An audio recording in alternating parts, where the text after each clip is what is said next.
I will never forget is that you would always keep your bonus cheeseburger in your pocket for later. Yeah. And I thought that was the cutest, funniest thing ever. And you'd reach in and just be like, it's warm still. And like, a gooch left. Screaming pillow.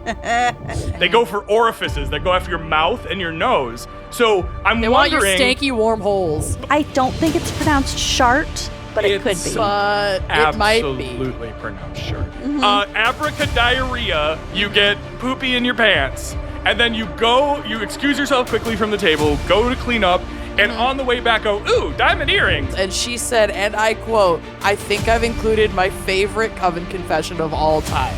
No. Oh, no. Viewer discretion is advised. Take it away, Mamba. Okay.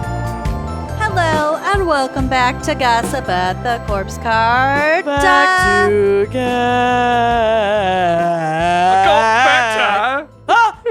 Well, who's that? I'm not dead yet. Every time I listen to Gossip at the Corpse Cart, I can't help but think about the corpse cart from the Monty Python movie. That's what it's based on. Dragging the corpse cart through the streets. That's accurate. Bring out your dead. Bring out your gossip. Bring out the worst thing you've ever done. The crazy headlines. No. The obituaries. Mm-hmm. And this week, the special guest. Indeed. Woo! But first, I'm... More importantly, I'm Lucy. Correct. Hello, Lucy, the queen. Queen. Also, more importantly, I'm Amanda. And third most importantly, significantly less importantly, is holding me. Down the position of significantly less important is my love, my friend, and our friend. Oh yeah, our friend. I love you my too, love, Lucy. Our friend and my other podcast co-host, Robbie Knutson of Ghost Wax and Passages Pod. Yes. Welcome to the stage. Yes, I'm so happy to be here. Well, after a solid season of forcing you to read smut on Passages, I thought, why not force you to read some really awkward coven confessions on and Gossip of the smut. And possibly smut. We haven't smut seen Jason. them. Our amazing, none of us have seen this. Our amazing production assistant Andrea pulled them for us, and she said, and I quote, I think I've included my favorite coven confession of all time. No. Oh, no. I mean, that's great, but also bodes ill for me. I don't know how anything could beat the paintbrush. The paintbrush was so great. Paintbrush was my favorite. No. It's like one of Lucy's. I actually can't believe that Lucy. It's so Lucy coded. The girl who made who maybe or maybe not made a paintbrush out of her crush's hair is like the most amazing, like Lucy shit I've ever fucking heard. I would be duped by someone else I would be gaslit into thinking that people were spreading rumors that I made a paintbrush out of my crush's hair to the point where I went up to my crush to let him know that I wasn't making a paintbrush out of his hair. And nothing says I didn't make a paintbrush out of your hair, like going up to someone and saying, and I didn't make a paintbrush out of your hair. Despite what you may have heard. Yeah. The gaslighting is Amanda coded. The actual making of the hair paintbrush is Lucy coded. Totally. Lord God. And the being really uncomfortable and having to read it is Robbie coded. It's Robbie coded. Yeah. So thank you so much for joining us today. I am very excited and very scared. I'm just realizing that every time that, you have me on this show, which I love so much, with these people that I love so much, it's as some sort of a punching bag for hilarious. We do mean things to you. Yeah, it's a bit. I bring it on myself with my juicy reactions, but I've never had a poker face in my whole damn life. So like when somebody makes me talk about Fast and the Furious, my derisive, snobbish assery can't be contained. I just can't hold it in. Very easy to read. Very easy. And easy to manipulate. Yeah, that's why we've been friends for so long. They go hand in hand. I come pre-brainwashed. You want Robbie in like your cult starter pack because he would just be so easy. So easy to integrate into your club. I am just be nice to him and he's in. I'm like that cat that like any amount of kindness and now I will follow you around for the rest. You gave me one fish and I'm like, well, I'll die for you, I guess. I guess I'll just have to die for you. You gave me snacks in 2014. I'm here till the end. Robbie and I are both quite food momotivated, I will say. Lucy we respond well to treats. Lucy gave me a cheeseburger shaped nut in 2004, and I have loved her ever since. I probably did. Those little burger nuts.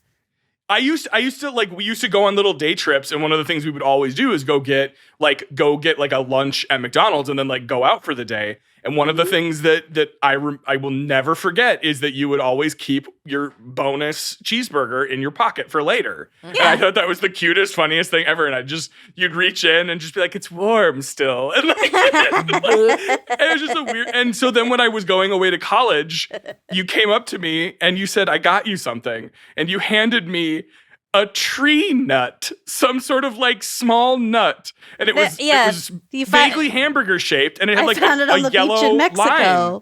Yeah, you found it, and you said this looks like a cheeseburger. You can keep it in your pocket.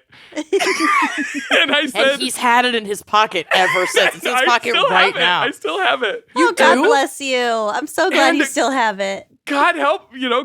That was the best thing I'd ever. I was like crying. I'm like, thank you for the cheeseburger nut. I love it. I love it so much. And then I went and flunked out of college. Same. Hey, we're still friends. Not related to the nut. And I still save another burger for later. Yeah. There's one in my fridge right now. I had McDonald's yesterday. I've loved you guys for a long time. Well, we love you too. We go way the fuck back.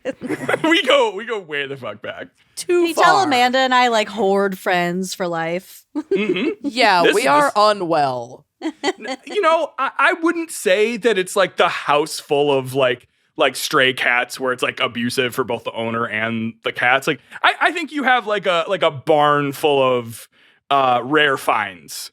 It's quality, not quantity. I think I think you're not quite into the hoarder of friends situation, but you do archive. You keep close tabs. We're all tranked and tagged.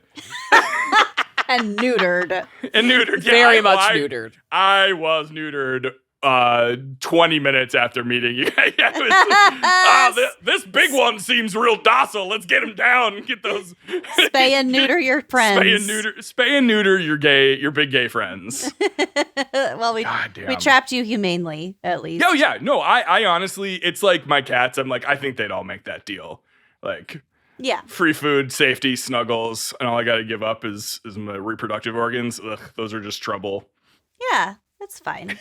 So what I want to say is that I'm pro-castration. That's what I'd Great. Like to, can I interest you in an alien cult with the castration overtones? Well, Robbie, thank you for joining us today. I hope you're not too nervous. No. Apprehensive. Get your shit together, Robbie. Yeah, no, I got it. All right, okay. Doubting my choices. This is serious. You're in the big leagues now.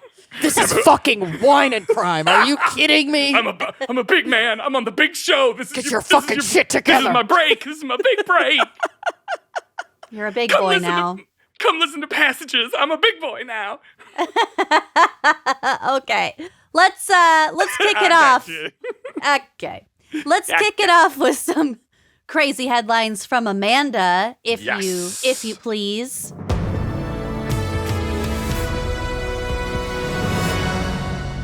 I have a smattering.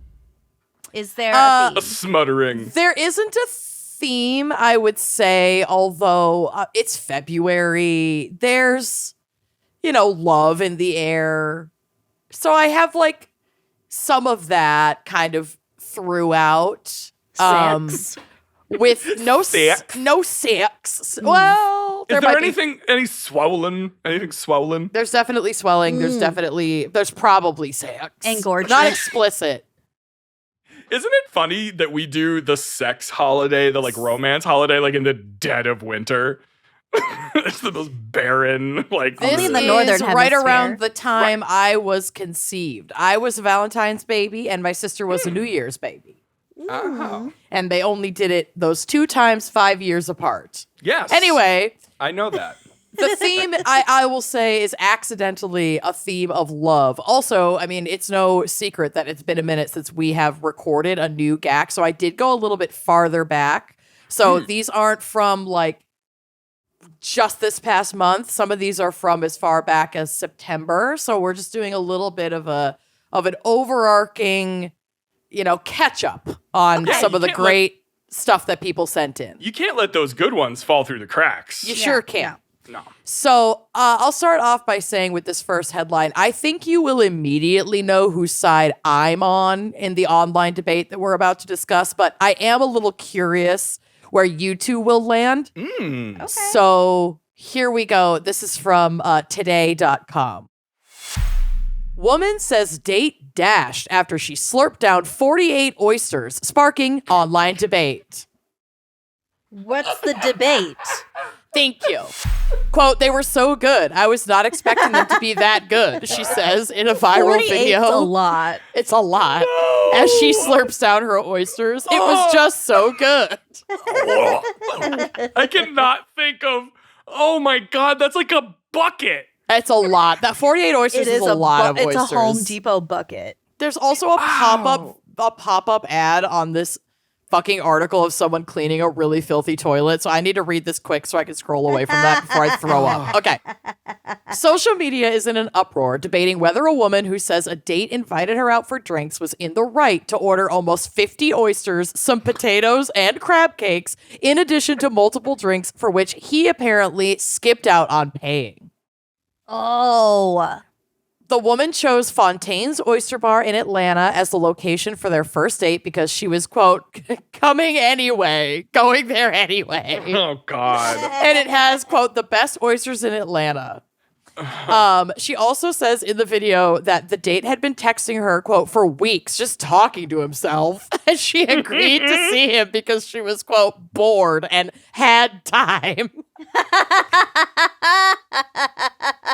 This is amazing.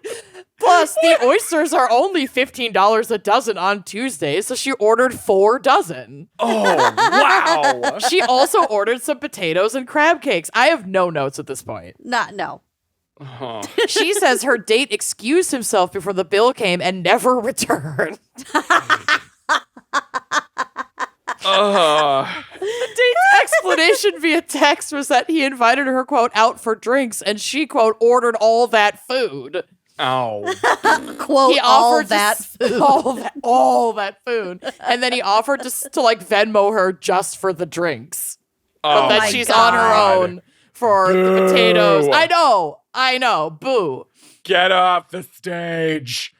Social media users, however, ripped her for myriad reasons, including ordering too much, possibly fabricating the story entirely to begin with, What the fuck are we? not Never mind. tipping enough, recording on her phone instead of enjoying her date, blah, blah, blah. Like, who cares? I like the content. Let's do it. Some defended her and offered to go with her in the future. Others disagreed with both parties' behavior. Oh, No. Lord. The bill totaled $185. Holy fucking shit. Yep, she tipped 15 on her card and another 11 in cash, which is $26, about 14%. Yeah, that's I mean, fine. that's like fine. I usually tip 20, but like whatever. Oh, That's yeah. that wouldn't like It's not like offensive. no, Yeah. that wouldn't like ruffle my feathers at all as a server bartender. I ain't. wouldn't even really think about that. Yeah, it ain't great, but it's like, it's fine. The comments though are fucking amazing. Okay, let's get into it. Quote, 4 plates of oyster mucus is insanity, cholesterol and infections. Oh. 48 oysters eaten by anyone is crazy within itself, but for a first date, that's just wild. That's bananas. He's better than me because I would have left after the second plate. They came out one after another. I'm picturing just like a No, I think it was huge like platter. 4 plates of 12. Yeah. Probably. I was picturing them all coming out at once. I think but if they it was come just out like in a dozen. oyster plate after oyster Just plate. massive. Ma'am, have you had enough more oyster? Yeah, seriously. She just puts up 2 fingers to the server. One more. It's like at Fogo de Chao where you have the green card and the red card, and she just keeps green side up until she's sick, till she's vomiting oysters. Yeah, after the 3rd plate, she is an oyster. Yes, I She love grows a that she shell. did this. I personally, my limit is like 2, maybe 3 oysters if they are the most fucking amazing oysters ever. It's a texture thing for me. I don't think they're bad. I just could never in a million years take down 48 oysters in one sitting. And Even if they're cooked with like Parmesan on top. Amanda actually gagged. Oh my God, that was real. I totally saw that. I heard a like in the back of her throat. These are not fried. Were not fried oysters. These were raw oysters. Oh my God. So that's upsetting to me. That that hurts. My I could eat a parents fair amount. like you could oysters. eat 48 raw oysters. No, You shut the fuck up. I said I could eat a fair amount. That's exceeding. If this were deviled eggs, no question. Oh, Amanda Oysters? could house any number of deviled eggs. Same as Lucy. 48 Call them deviled eggs Cool is Hand only Luke. 48 deviled eggs is only 24 eggs. Yeah, that's nothing. Oh, okay, right, because they're halved. They're halved. That's fucking nothing. Oh well, 24 eggs. That's nothing. So hearing about eating 48 oysters, doesn't just sick me out. It makes me like wish I'd never eaten anything in my whole life. Like it makes the very concept of eating is now repugnant and repellent to me. I love it, and I wish her the best. God. And I hope she finds her Prince Eric. Her Rockefeller. Yeah. Oh, nice. God, her Will- Rockefeller. And will bring her mermaid self all the oysters she could ever want. I Yes. hope that she finds like a really no. No. Never mind. Never I mind. hope she finds a toilet to She- ha- I would yeah. Yeah. can. I just feel hope like she's okay. oysters are exactly the same, like coming up, going out as they are Oh, going in, and that's God. like what upsets me so much. Like sneezing out of your butt? Is that what you're telling me? yeah. Oh my and it's like God. it's briny. Anyway, Oh next. my God. I went to the bathroom and it was like the ocean. Yeah. Yep. So much sand. So I was February. pooping pearls for ages. So many pearls. They were alive in my stomach and making pearls. Indeed. Ew.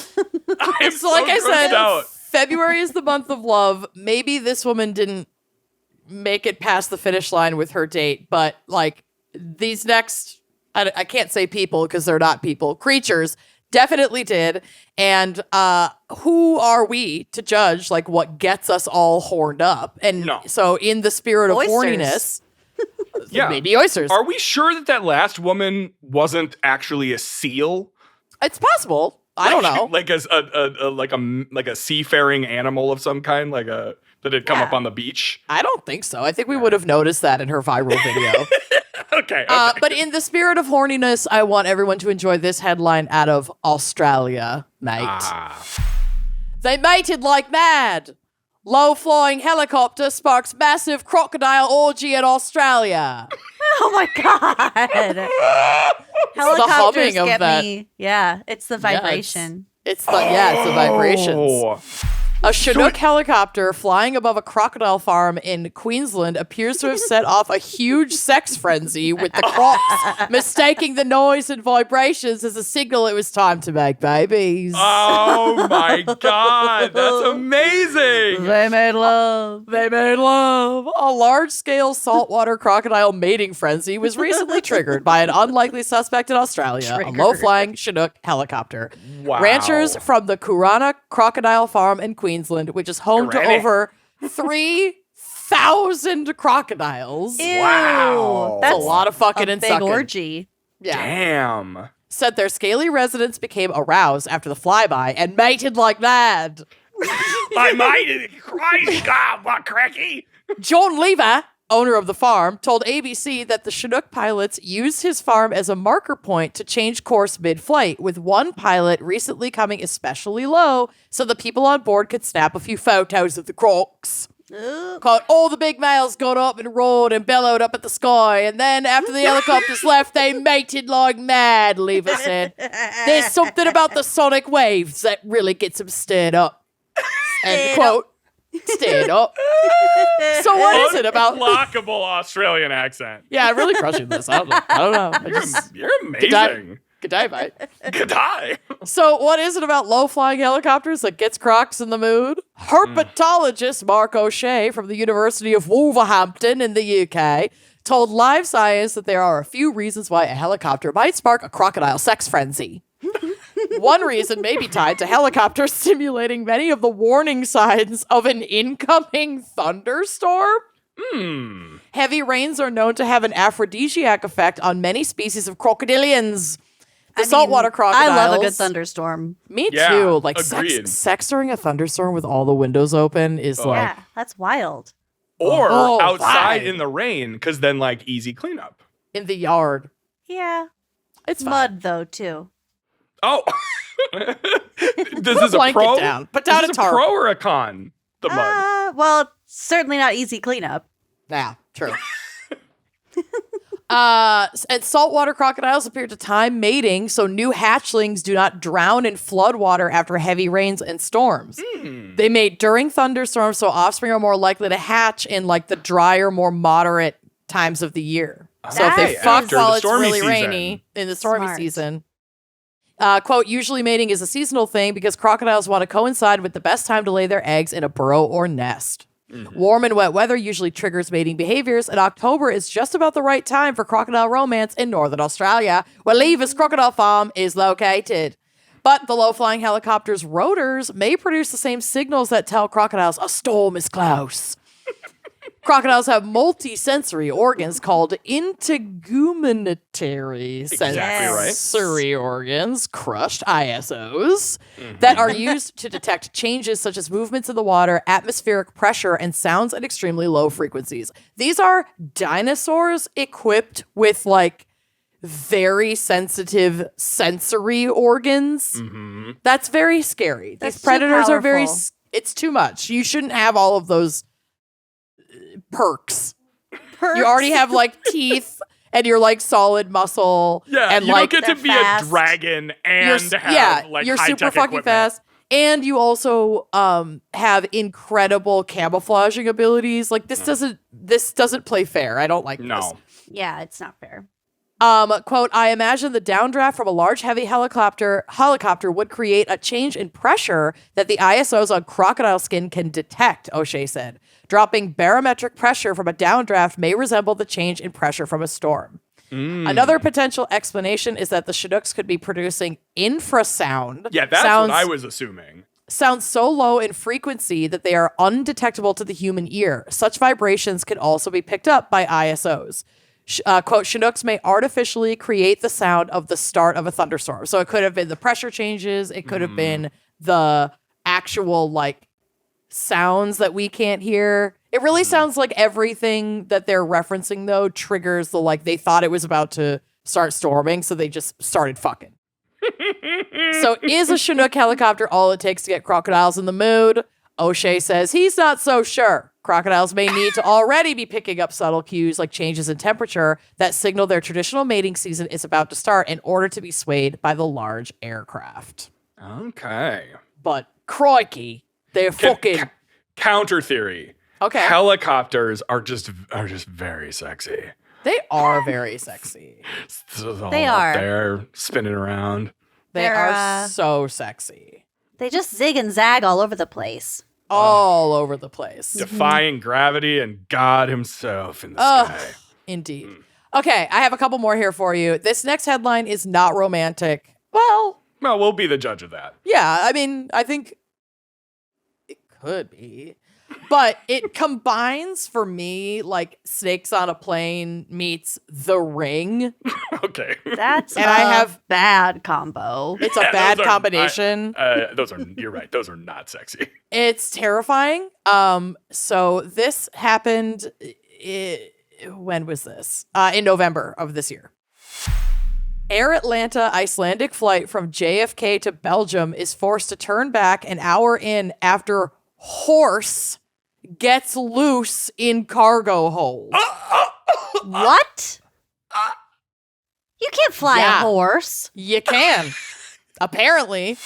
Was it a small horse? Like a pony? I don't know. Little Sebastian got loose in fucking... Something. I'm not sure. This does not in the quick link. It doesn't indicate. So hopefully they answer this for us.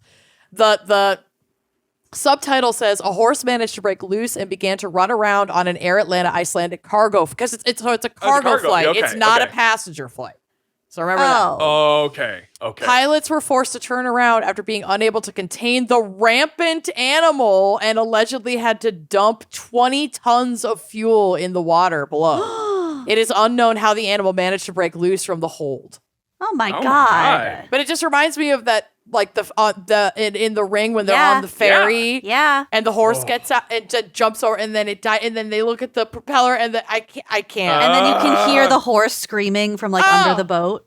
Oh my God. I need to rewatch The Ring. I watched it recently. It holds up. So it does hold up. And then you always think that the movie's over and then it's not over. The greatest like last act chilling. I'm getting goosebumps. Like literally, look at that. It's so good. Thinking about it. So the article reads: an Air Atlanta Icelandic flight was forced to turn back less than 20 minutes into its journey after a horse in the plane's cargo hold broke loose from its stall. The flight departed New York's John F. Kennedy International Airport for Belgium when the horse became free, fell pregnant, became free. A loose horse. Yeah. Suddenly was loose and was unable to be secured back in its allocated area. Was it too horned up from all the vibrations? Oh, the vibrations of the plane. So planes are for horses and helicopters are for crocodiles. They go nuts. And oysters are for ladies. People. Yeah. Ladies. Humans. Ladies like oysters. A reconstruction of the flight path uploaded to YouTube illustrated the aircraft had ascended 31,000 feet over Boston when the pilots contacted air traffic control. Can you imagine? Excuse me, there's a horse? The goose is loose, but the goose is a horse? I have very little other information for you, but there is a horse on the plane. We gotta get this motherfucking horse off this motherfucking plane. Has anybody seen that movie, Snakes on a Plane? Okay, but it's a horse. It's a horse. It's a fucking horse. So they did upload again. They did upload video. Fucking Wilbur's drunk again. They uploaded video, I guess, of their communication. And it says viewers can hear the pilots asking if they can be allowed to return to New York after the crew could not get the horse secured and ask for a veterinarian to be present after landing. So they're not even met by, an ambulance. It's just like a vet on the tarmac. Animal control. That's an animal ambulance. It is. You're right. According to the clip posted to the channel, you can see ATC. The flight crew were forced to dump about 20 tons of fuel near Martha's Vineyard it returned to New York. Every time I hear Martha's Vineyard, all I can think is Martha Stewart. Yes. Yeah. So I just picture them dumping a bunch of fuel on top of Martha Stewart. That's fair. I am uploading a photo of the horse for you guys to enjoy in the drive, which will be on the blog. I picture a man in a tweed jacket and Oxford loafers on the beach. And there's a whole bunch of fuel washing up on shore. And he's like, that damn horse. Yep. The pilots say in the video, we are a cargo plane with a live animal, a horse on board. The horse has broken out of its stall. We don't have a problem flying wise, but we need to return back to New York. We cannot get the horse back secured. We're fine with it. The door is closed. The horse has not been able to get in the cockpit. But there are people back there with that cargo, and this horse is just going off on this plane. So Flight Radar 24 reported that the flight took off again at 6:35 p.m. and landed successfully in Liege after roughly 6 hours at 6:49 a.m. local time on November 10th. So they strapped her back in and tranked the hell out of them. Probably tranked the hell out of it and finally successfully did it. But this is not the only strange animal to accidentally get loose on a plane. A similar exotic incident happened in early October when an otter and a rat smuggled in a passenger's hand luggage sparked panic after they ran free on a flight from Bangkok. And the otter is like a little baby. I'm putting that on the drive too. It's really cute. It's just trying to like hang out under the seat and just like be a little bubby. But it is an otter on a plane. It's just so funny to think how something that under normal circumstances you'd be like, oh my God, it's a baby otter. Just like in the wrong context. Like I would love to see a baby otter, but then if I like got in a bathtub and there was like, baby otter. Like the otter was cute and sweet and harmless. The rat, I guess, tried to and I think succeeded at biting one of the crew members on hand as it was getting like snatched up and detained. You grab a rat, he might bite you. Yeah. Yep. I don't blame the rat. No, the rat is a king. Yeah. If you are so inclined at any point through the article link that I have in the drive here, there is actually video of the little baby otter, which is like a foot long, like toddling around on the floor. And it's really fucking cute. Like give me otters. There's also an amazing photo of a cat that looks a lot like Pepperoni that got loose on a plane last year being picked up by someone. And the cat is so predictably like, leave me the fuck alone. I was just trying to stretch my legs. Clearly, this flight attendant has no idea how to hold a cat. Never even seen a cat before. Never seen a cat before. Never even heard rumors about how to hold a cat. Nope. But so yeah, this has happened many times before with random critters, but I have never heard of this with a fucking horse. So wow. And thank you so much for telling it the way that you did, where you left just like enough time for us to imagine a horse running through the aisles of a passenger airplane. Like, well, she doesn't read these in advance. There you go. I also didn't know that it was a cargo plane because I thought it was just like a master stroke of withholding information. I don't want to read the articles. I only read the headlines. And if the headlines seem interesting to me, then I put them in, but I read them cold on the air so that I can be surprised. I guess I didn't realize that. Well, now you know the secrets. The secret. The secret is that it just seems like it's a masterpiece because you're just that talented. I'm so good. All right, I have one more, and this isn't really all that exciting or really even news, I would say. Oh, good. It just had to be included for reasons that I'm just gonna read the headline. Here we go. Licking Hole Brewery in Goochland closes indefinitely while owner deals with health issues. I think I sent this to you. You probably did, at least on like Instagram or something. A Goochland screaming pillow. A Goochland brewery is going into what its owner is calling a winter hibernation, though it's unclear when it'll reopen. Licking Hole Creek Craft Brewery ceased operations late last month on what owner and CEO Lusa Reynolds Brotherton said was a temporary basis. The farm brewery's hiatus is due to health issues Reynolds Brotherton has been facing, namely her recent diagnosis of a rare immunological deficiency. Girl, same. Tag yourself. Good Lord. Why would you name anything that you consume Licking Hole? Listen, when you are true to your community. Oh my God. Is it British? Probably. I don't fucking know. They are a pillar of Licking Hole. Of Goochland. Come on. A pillar. These are real stand-up citizen. She proper names for places and beverages. How dare you pass me my Licking Hole ale? Do you know who I am? I'm the best known licking hole in Goochland. Goochland's finest. I'm Goochland's finest licking hole. Oh, God. But back to the sad part. Quote, my health has unfortunately just taken my complete focus, Reynolds Brotherton said in an interview this week. The quality of the brand is everything to me. It's not something I just want to limp along when I can't be there to make sure everything is running as it should. Fair enough, I get it. Reynolds Brotherton says she's hoping to reopen Licking Hole in the spring or the summer, but that she doesn't want to make promises that she can't deliver on. She said she's weighing options for finding someone else to potentially step in and run the Licking Hole business, but she doesn't know whether that would involve bringing someone in as a shareholder or just a managerial role.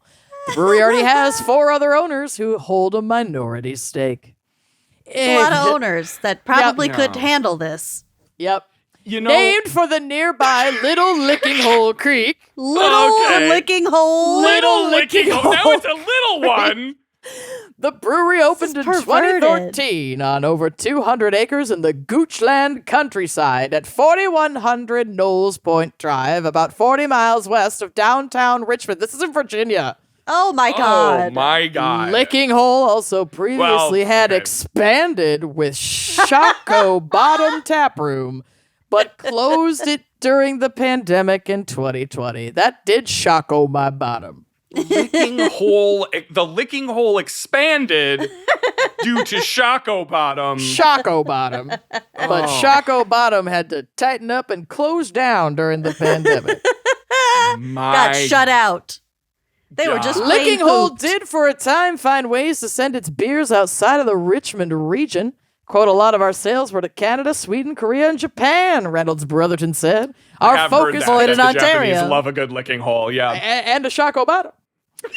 Our focus became overseas as competition increased here. But with all the brewery's operations now in a shuttered state, Reynolds Brotherton said her focus is on her health and finding someone to reopen Licking Hole. Is it bad that I actually think Richmond Reynolds Brotherton is the funniest part of this fucking story? My name is Reynolds Brotherton. Her name is Lisa Reynolds Brotherton. It's hyphenated. Lisa Reynolds Brotherton. It's not hyphenated. Oh. It's specifically not hyphenated. Got She's it. like, Okay. fuck that. Amazing. She got married, but she's keeping the Reynolds. The Brotherton. There are a lot of things I can't do, like jobs I couldn't do.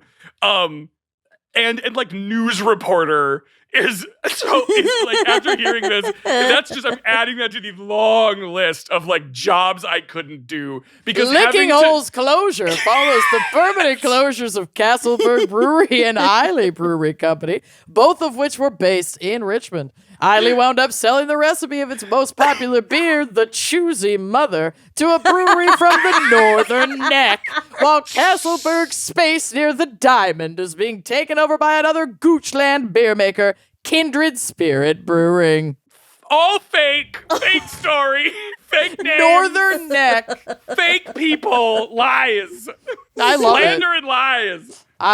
Those are my headlines for this month, and I will be spending the rest of my time today looking at Goochland Zillow listings because I need to move immediately. Of the Goochland Jacobsons? Yes, I'm Amanda Jacobson Hoban Brotherton Smithshire of Goochland, and I'm gonna buy Licking Hole. Holy Little Licking Hole. I want to invest in a little Licking Hole. Yeah, don't say it like that. I'll need a choosy mother down at Licking Hole. I'm gonna Choosy drink mother. Choosy Mother at Little Licking Hole. Oh god, this is like a Pornhub, like suddenly a Pornhub, like Mad Libs. I'm just a little baby. Pornhub Mad Libs. Anyway, thank you so much for sending in those headlines for this month. And as always, if you have a funny headline to share, go to our website, wineandcrimepodcast.com, and go to contact us. And there is a funny headline drop down so that I will know that it is for me. Amazing.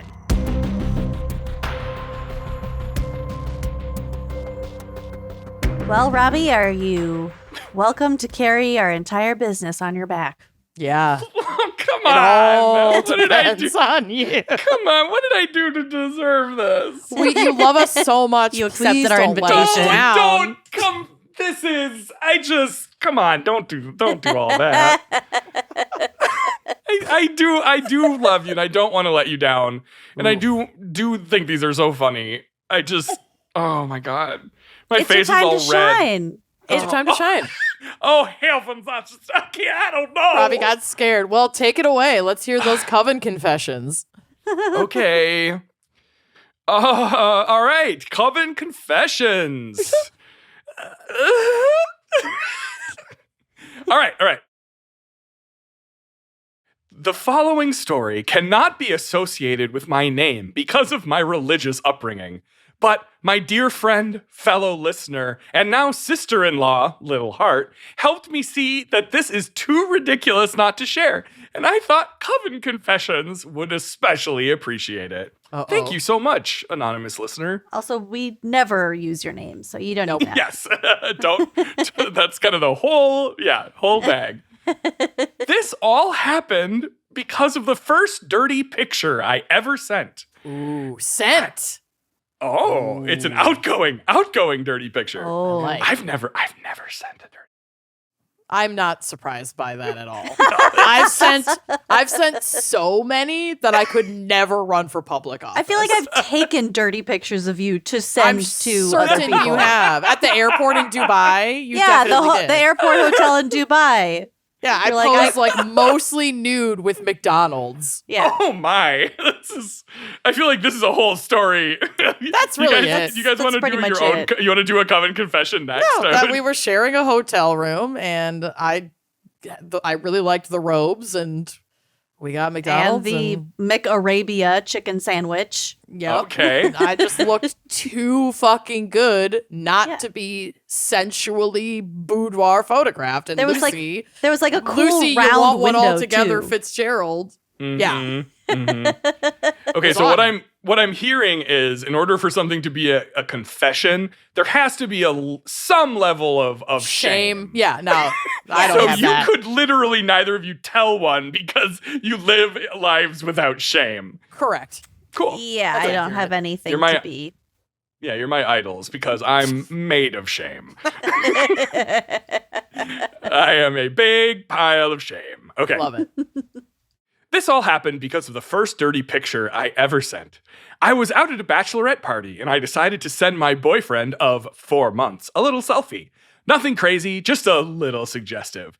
But I was a 27-year-old virgin when I met him. See aforementioned religious background. And I was pretty enthusiastic about the whole having sex project. It is a project. It is a Project. I wanted to get an A+. The photo was a great success. The next day, is adorable. it was a photograph. You could see it. Yep, You there could were see boobs all the in it. parts That's required. successful. A Yes. plus. All the bits and bobs were presented well. Clits All and right. bobs. Clits and nips. Glits and dits and bobs and squabs. The next day, we already had plans for a double date. And so we appended plans for me. They love appended. That's very good. That's good. Okay. And so we appended plans for me to stay over at his place. On the way home from dinner, he made it clear how much he enjoyed the photo. I'm and sure by he the did. time we arrived back at my car, neither of us were really interested in waiting to drive back to his place. Did you lose your virginity in a car at 27? Oh, Oh, okay. not in a car, babe. You're an adult. Yes. Just get in on that stick Well- shift jamming and yeah. Okay, maybe at this point they're not a virgin because they said when they met the boyfriend they were a Yes. virgin. So maybe Yes, it's this the might not first be a relationship first. they were having sex in. You Yeah. know? Could be. Okay, maybe. Could be. Yeah. Maybe. It just seems Unclear. like the way this is written makes it seem like this is their first time, but I could Could be be. wrong. It does. It could. It's possible. We'll see how bad it gets. Yeah. Also, I apologize for reading this in a sort of like sing-songy way.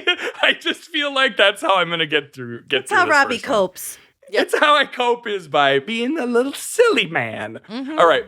Near my car, adjacent to my friend's not that small apartment complex, was a lovely and dark canyon. Okay. This has taken a strange turn. Okay. I'm scared, okay. All right, so we don't want to go all the way back to his place. However, we have a convenient canyon. Dark canyon. Yeah. Dark canyon nearby. Okay. And lovely. Dark nice, canyon. dark, lovely canyon. Got it. We decided to take that's my stage name. Dark Canyon. Dark, that's lovely canyon. That's like your Batman villain name. Cannon, lovely, dark, and deep. You'll never catch me, Batman. It's the Dark Dark Canyon. Canyon. Oh, God. We decided to take a quick detour on foot to a spot where no windows were in view. And as you know, if you can't see them, they can't see you. Yeah, that's definitely true. That's how it works. We found a discarded couch. Oh, That's worse. babe. Go back to the car. Do it in the car. I was wrong. Wait. Do it in the car.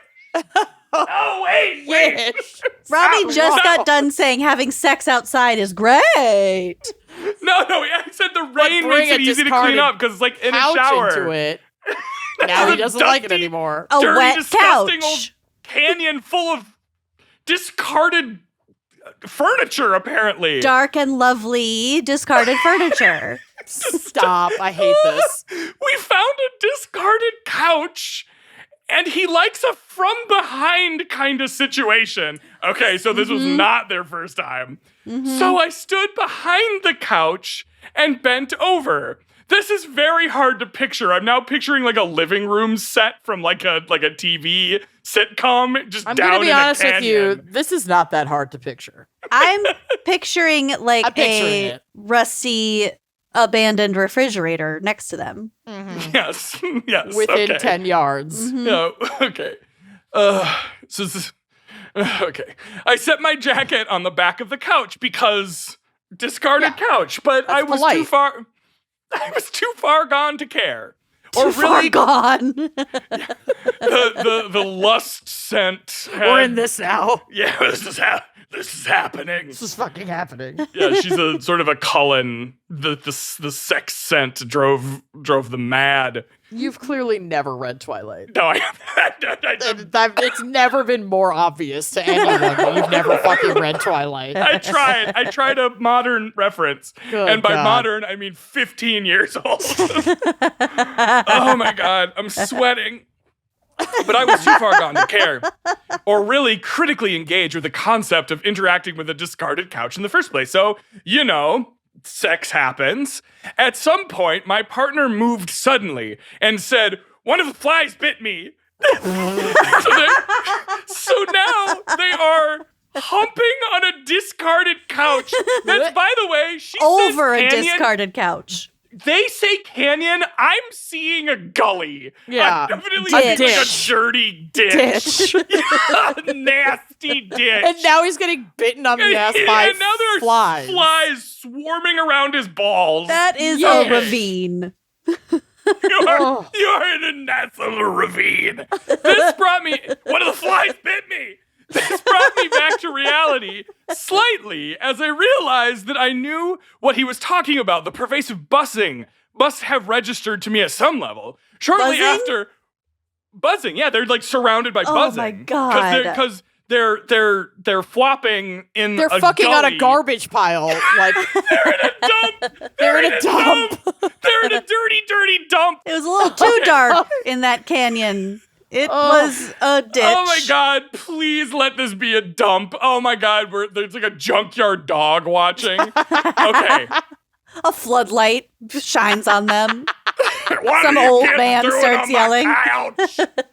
All right. They're in someone's yard. All right. So they are now surrounded by flies. This is getting sicker by the moment. Pervasive buzzing must have registered to me at some level. Shortly after, one bit me too. So I No. said, hey, one bit me also. So they're like being bitten, swarmed by flies. fly Then bites another. hurt. And another. And it hurt. Yeah. Yeah. We were Horse registering flies.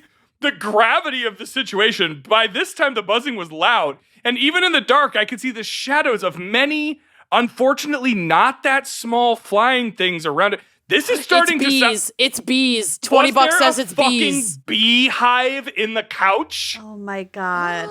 That's my guess. They started humping on top of a fucking beehive infested couch. Oh, that is no. my guess. Yeah. My partner, the quick one, advised me to run. The quick I pulled one. up my pants and grabbed my keys. I tried to grab my jacket, but discovered it was covered in flying things. Run, he said, I'll get your jacket. So I did. I ran up the hill toward the lights of my car. But I realized that it wasn't working. The buzzing was still happening. The stinging was still happening. It is stinging. It's stinging. Bees. It's bees. Yeah. They were following me like some Winnie Pooh ass shit. No, thank you. So I got into the light. I started to slow down so I could I figure went out what was towards the light. yeah, they died. Their body, their ghost is running out of this dirty gully, and in the ravine, their corpse is slumped like the kid from Stand By Me, or no, from like the kid from My Girl, slumped over the couch. Oh, he can't see without his glasses. I can't see. He can't see without his glasses. And she looks back and she sees their bodies swarmed by bees in a dirty gully. So I go into the light and I started to slow down to see if I could figure out what was happening. I'm going to do this voice now. Reality dawned even before I came to a complete stop. The buzzing was following me. There was still stinging all below the waist. Okay, so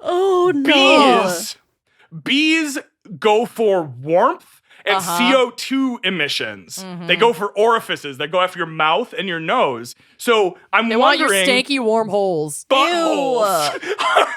Are buttholes and vaginas possibly a good target for them when they go after you? Okay. I think the answer is yes. I think that we are now in a full sort of Candyman situation. Yep. Oh my God.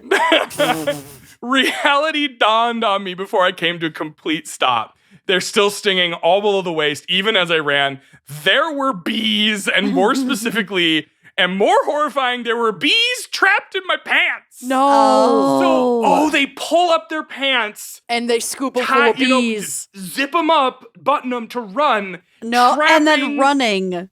And now trapping a horde of bees, many of which would have decided not to sting, but now that they're trapped in your dirty pants, Yep. Yeah. stinging is a must. Yep. Wow. Oh my God. Okay, this is. I hope they live. I hope we don't get to the end and it was like, yeah, that was the story that happened to my sister. Who died. Who died in a very. That was the My obituary. situation. That's the obituary The for this episode. Oh my God, I'm sweating. Died in a bee attack. It was crazy. There are bees trapped in my pants. I was in full view of the apartments by this point, but no matter, the pants had to go.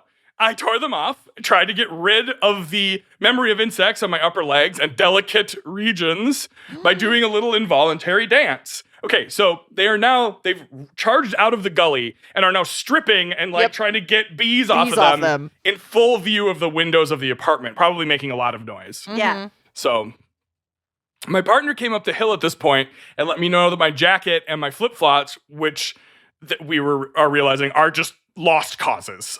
They're gone. Yeah. They're swarmed with bees. I turned to him and saw a horrified expression take over his face. Are you okay? What happened to your pants? I explained about the pants, that there had been bees in them, and assured to him that I was fine. I told him what a funny story this would be someday. Maybe even tomorrow it would be funny. Just full denial. Full denial of the trauma. Tears streaming down. Maybe tomorrow it'll be funny. Maybe tomorrow. So funny. Maybe after a good night's sleep and an EpiPen, this will be funny. This might even be funny tomorrow. Benadryl. And they look down and see their dead bodies at the bottom of the ravine and are like, this is so funny. Look at those two dead people look just like us. Oh God. We made it back to the car, me pantless, like America's favorite anthropomorphic teddy bear. This is a very Winnie Pooh, like a dirty Winnie Pooh story. I took a Porky Pig in it on the way back to the car. I took a couple of tiny freak out pit stops when I found out that my undershirt, I found one under my shirt on my underwear. It turns out that you're in the car and the doors are closed and the remaining clothes inspected. Then it might become funny. Okay, so they do laugh about this like once they've recovered from the attack. Once we were home, He very carefully took all of the stingers out of me with a credit card and ice. Okay. We later went back to retrieve the jacket, pants, which I left in a tree. I would never go back. No, those are forfeit. They're just that's how never fucking this go back there. pile keeps getting stuff added to it. Yeah, because the bees People just are claim attacked it. by bees and have to discard objects and clothing, and like that's why this gully has this fucking pile of stuff in it. It turns out I had inadvertently disturbed a hive of bees happily living their lives under a discarded couch in a lovely canyon. Okay. Under a dirty couch in a nasty gully. Yeah. A nasty gitch. Just out of the sight of prying eyes. Anyways, we're still together going on 8 years. Oh my God. The sex is so good, I won't notice if I'm getting stung by a swarm of bees. So A+. Okay. All right. Great. That's right on. Great. Happy Anyway, ending. we just celebrated our 8-year anniversary. That's crazy. I love when the stories end like that, though. Yeah. So that is just like became a good story for them. Right. Okay. Well, can't tell that many people, but I love it. Well, now you've That just was told amazing. thousands. Yeah, you've told thousands of people that you were stung in the vagina by a bunch of bees. Yeah. Keep an EpiPen in your car. Yeah, straight up. Or By maybe the way, don't. I don't know how those have to be stored. Yeah, Once they you've probably been need to be stung by refrigerated. bees, they always know where you are. Oh my God. Sick. They got their trackers in you. Yeah, Ish. they'll find you again. You got one of those vaccine chips in you, but it's those bees. It's bees. It's bees. You know Elon Musk is out here making bees. Yeah. Ah, Making Lord. bee drones. well, that escalated incredibly fun into an incredibly fun way, and no one died. Yeah. Or that was written by a ghost still in deep denial about their death at the bottom of a dirty gully. Beautifully done. Ugh. I love the dramatic readings. Hey, gals. Just want to say first that I love you all so much, and now whenever someone tells me they are in Wisconsin, I wince in pain. I love that. I love that you have this like sort of like little anti-Wisconsin gang. People who have like never even heard of or thought about Wisconsin ever before in their lives now just most hate people it for no never think reason. about Wisconsin. So I yeah. never think about But now you've got like this whole like sharks versus jets, like people from Totally. Wisconsin are welcome around here. That's right. It's great. So this story was from when I was a little baby muffin in elementary school, maybe Aw. 8 or 9 years old. I was at my friend's birthday party, and we were going to do a piñata. Okay. They were going to do a piñata. Yeah, just gonna fuck a piñata Fuck right a there piñata. in front of your grandma and the Lord. Abuela, It was full because of being bees. my proud Latina self, I was like, oh, I'll bust this baby wide open. It's in my blood. Great. So when it was my time to shine, they blindfolded me, and I swung with confidence and ended up hitting the piñata spot on. Nice. But then every girl at the party started screaming bloody murder at the top of their lungs. This is like a Ghost Wax story. I'm going to steal Oh, this. God. I'm totally stealing this for a Ghost Wax episode. All right, so you take a swing at a piñata, pop, and then just like everyone in the party freaks out.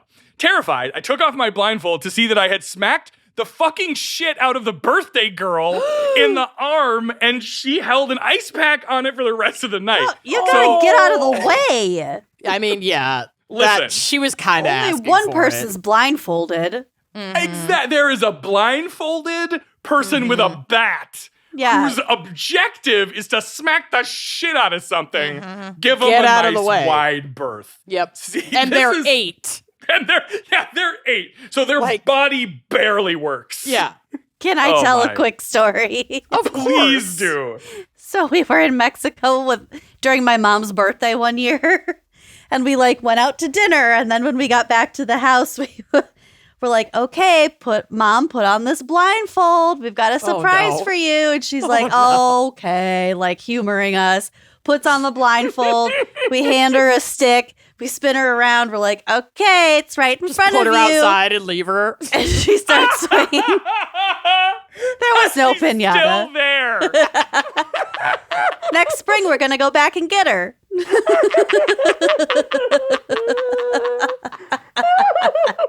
Wait, Where were you? You put it in Mexico. She was so annoyed. So wait, there really wasn't a pinata? There was no pinata. Swung around. Did you guys just like go back inside? No, we just let her go and get frustrated for like several minutes. Oh my god!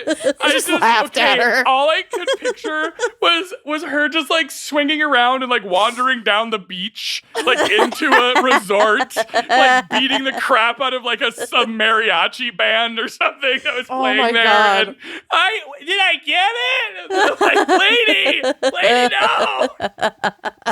Yeah, she's still in prison, actually. Yeah, we got her fucking arrested for assault.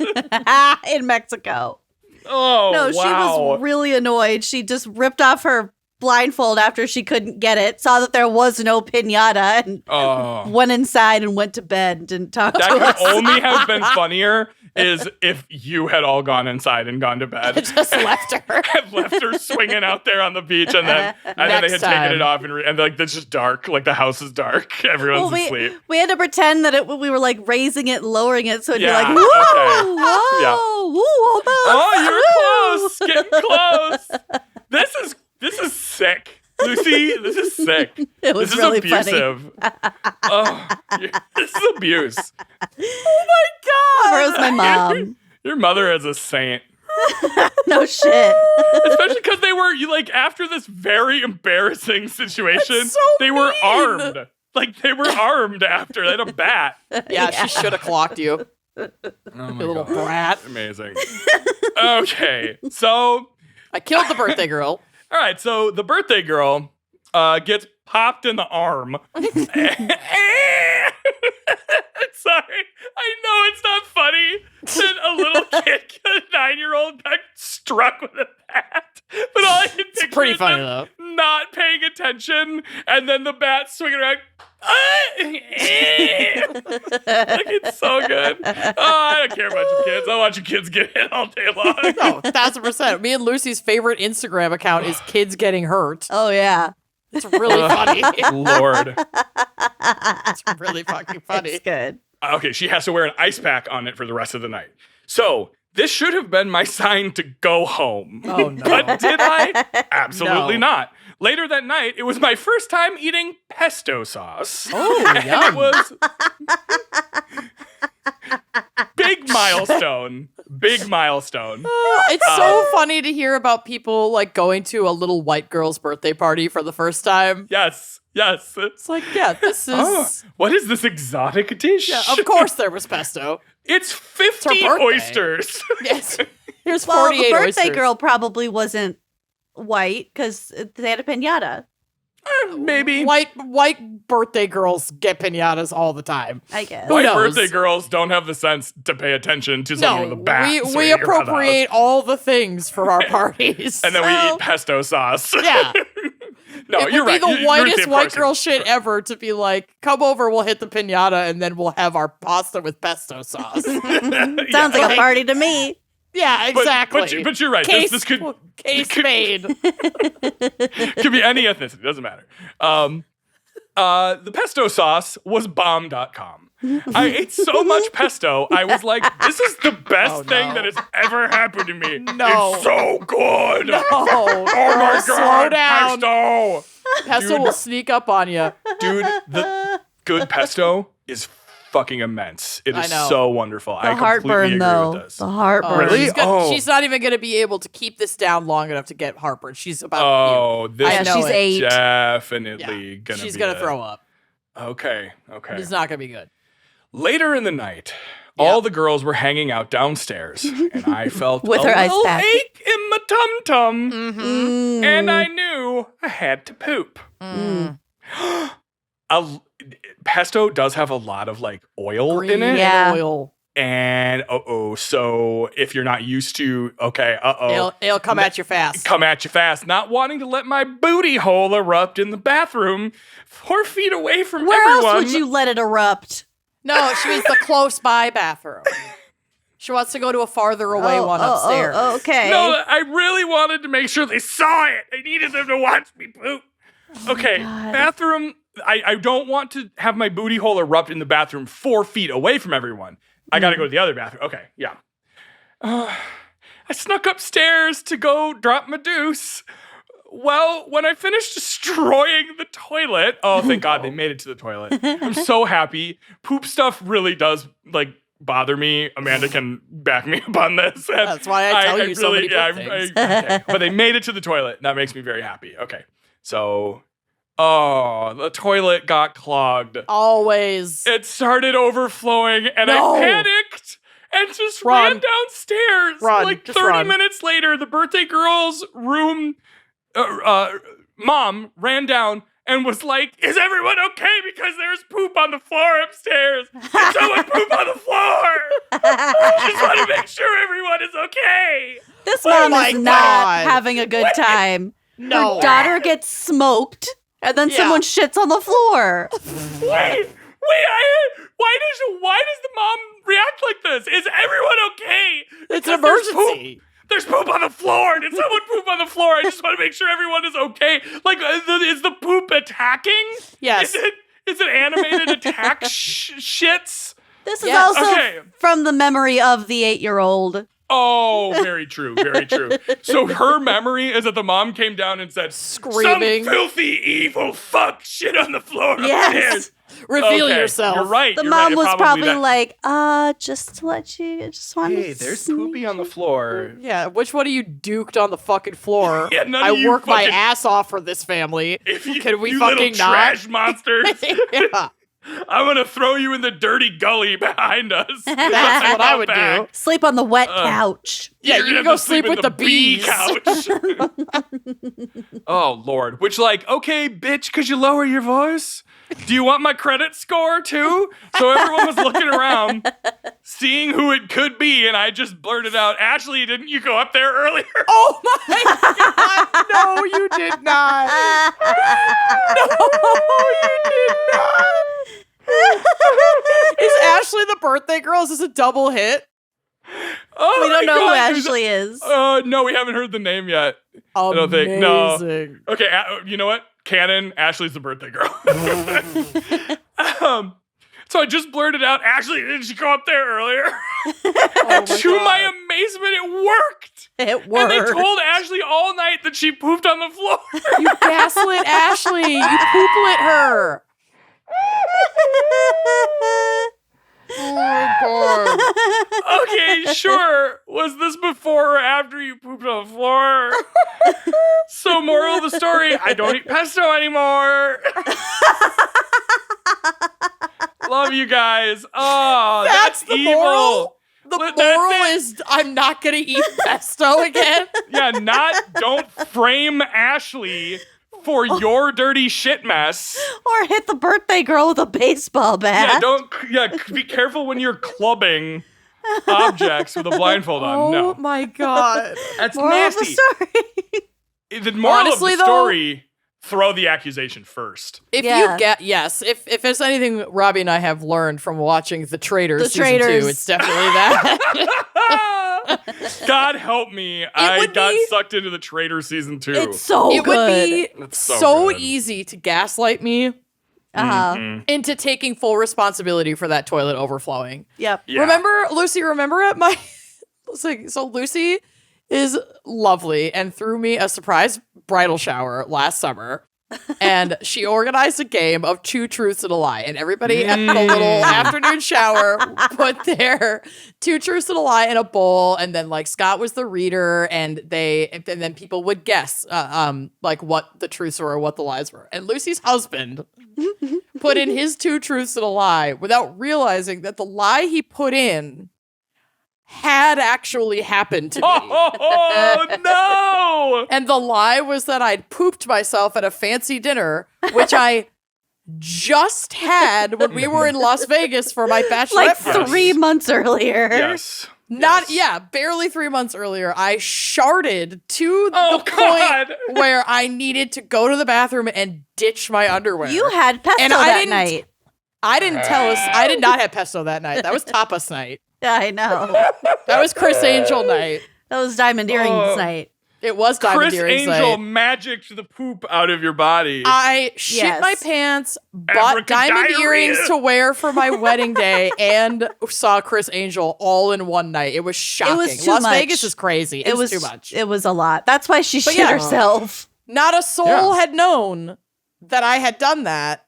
And I, for a fleeting moment, was like, wait, did I tell Lucy that I did that? Found out. You And did so I just tell me because you just like vanished from the table at some point. That's right, I did. And then I went to the bathroom and I saw you in the hallway on the way back and you were like, I shit my pants. And I was like, oh, okay. And then you just bought diamond earrings on your way back to the table. I'm sorry. Yeah, that sounds like me. Hold on a second. So can I just track that sequence real quick? Sure. Was that sequence Amanda saw Chris Angel? Yes. No, Or not I yet. was on their way to see Chris Angel. Correct. It was Went to dinner. pre-Chris dinner. Yeah. No, it was post. Was it post? Yes, it was post, Chris. We went to dinner Oh, post. yeah, because Michelle was really drunk. Yeah. Okay, so I just want to get this sequence correct because I need to know this. Okay. This is important to me. Amanda goes and sees Chris Angel. You Yes. guys go to eat. You're Yes. sitting around to eat. Amanda leans over, hoping to let a farty out, and instead sharts her pants. I didn't lean, but yeah, essentially, yeah. Okay, thank you. I want to get it exactly right. Abracadiarrhea, you get poopy in your pants. And then you excuse yourself quickly from the table, go to clean up, and on the way back go, ooh, diamond earrings. And Well, I had seen the diamond earrings on the way in. so as long as I'm cleaning up my shirt, I might And as well I do knew a that little- I knew that I wanted to buy them, but I was like, I'll wait until the end of dinner so I can think about it. And But then I was here like, I'm- well, I'm I already over I here. shit myself. I'm up here I'm up here throwing my fucking underwear in the tampon box. I'm buying these earrings. Like, I'm treating myself. I just shat my pants at like a very nice restaurant that you have to walk through like a jewelry store to get to. Yeah. Okay, so like It's so a this was hidden like, restaurant. Oh, fuck it, I might as well Yeah, buy it's like diamonds. it's built like a speakeasy. Like you go in through it's A jewelry essentially store. a pawn shop, but it's like a really high quality what's it called? Like consignment store. And then the entrance to the restaurant's in the back of the store. So I clocked the earrings the second I walked in, and I was like, "You're gonna be mine." And then I'm gonna come back for you after I shit myself. yeah, at I was dinner. drunk. I ate a bunch of like delicious small plates, crapped my pants, ran to throw my underwear away and clean my ass, came back, bought the diamond earrings, kept drinking, and then that's the story of my bachelorette That's party. it. Yeah. Wow. And I didn't realize that Corey just Made it Yeah. up. Made a would guess. randomly stumble into this factoid. Yeah. Wow. Okay. anyway. Amanda's like, what Beautiful. if they're all truths? Yeah, What if then they're I'm all just gaslit truths? myself into being like, oh, wait, no. now I don't trust any of these. Oh no. Lord. All right. Looks like we got another one. Mm-hmm. All right. Exercise is dangerous. Always. Hey, gals, as I sit here rewatching the Exercise Crimes episode and cuddling with my kitties, Edmund and Kemper. Oh, Christ. Oh my God. I don't know I how I love feel about cats, that. And I hate serial killers, so that makes me feel two things at once. I love it. I can't help but feel the need to tell you a story that will confirm that exercise is dangerous. This is definitely not the worst thing I have ever done, but it is one of the dumbest. To set the scene, the date was April 20th, 2017. I woke in the morning 420. excited for the... Sorry? 420. 420. Oh, is that? Oh, okay. I woke in the morning excited for the holiday and decided that I wouldn't have even known what the holiday was. I was like, the holiday? You mean Arbor Day? You know, I woke in the morning excited for the holiday and decided that a nice wake and bake was appropriate. I smoked my bowl as I got ready with my bags packed for my 10-hour serving shift and headed to the gym. That Oh is my. an Intense. ambitious start to the day. Yeah, that's intense. Sorry. I made it through most of the workout when I was using one of the machines. At this point, I don't remember what the machine was, but it isn't important, and honestly, who gives a fuck? The weight on the machine stopped at the top and did not come down. My high ass thought, I can fix this. I can fix this. Oh my God. I could not have been more wrong. I reached over to try and fiddle around when the weight started falling. My taint is clenched so hard. Oh no. It happened so fast that I really don't know what happened. All I knew was I had crushed the tip of my left pointer finger under those weights. I looked down at my hand and saw a lot of blood and my bone sticking out of the top of my finger. Oh. I looked around and saw the skin and nail that once was attached to my body. I scooped it up and ran into the bathroom where I threw the severed tip in the trash. Oh my God. I have literally no clue why I did that. I grabbed my bag, ran the water in the sink, and stuck my hand in as I used my right hand to grab a towel out of my bag. Just real quick, none of this is right. If you ever have a massive injury like this, all of this is wrong. Don't do any of this. No. Keep the tip. Don't run it underwater. Put a lot of pressure on it. Cinch it up. Oh my God. Oh my God. I have no idea why I did that. I grabbed the sink, right hand of the towel bag. I wrapped my hand, held it over. I tried to compose myself so I could call my mom. Luckily, the weed I had smoked worked well and the adrenaline coursing through my body, and I was shockingly calm. After calling my mom multiple times without her answering, she finally picked up, and I said, Mom, I broke my finger at the gym. I really need you to come get me. She told me no.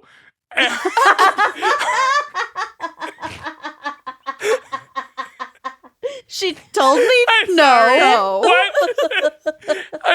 Mom, I broke my finger at the gym. I really need you to come get me. No. No.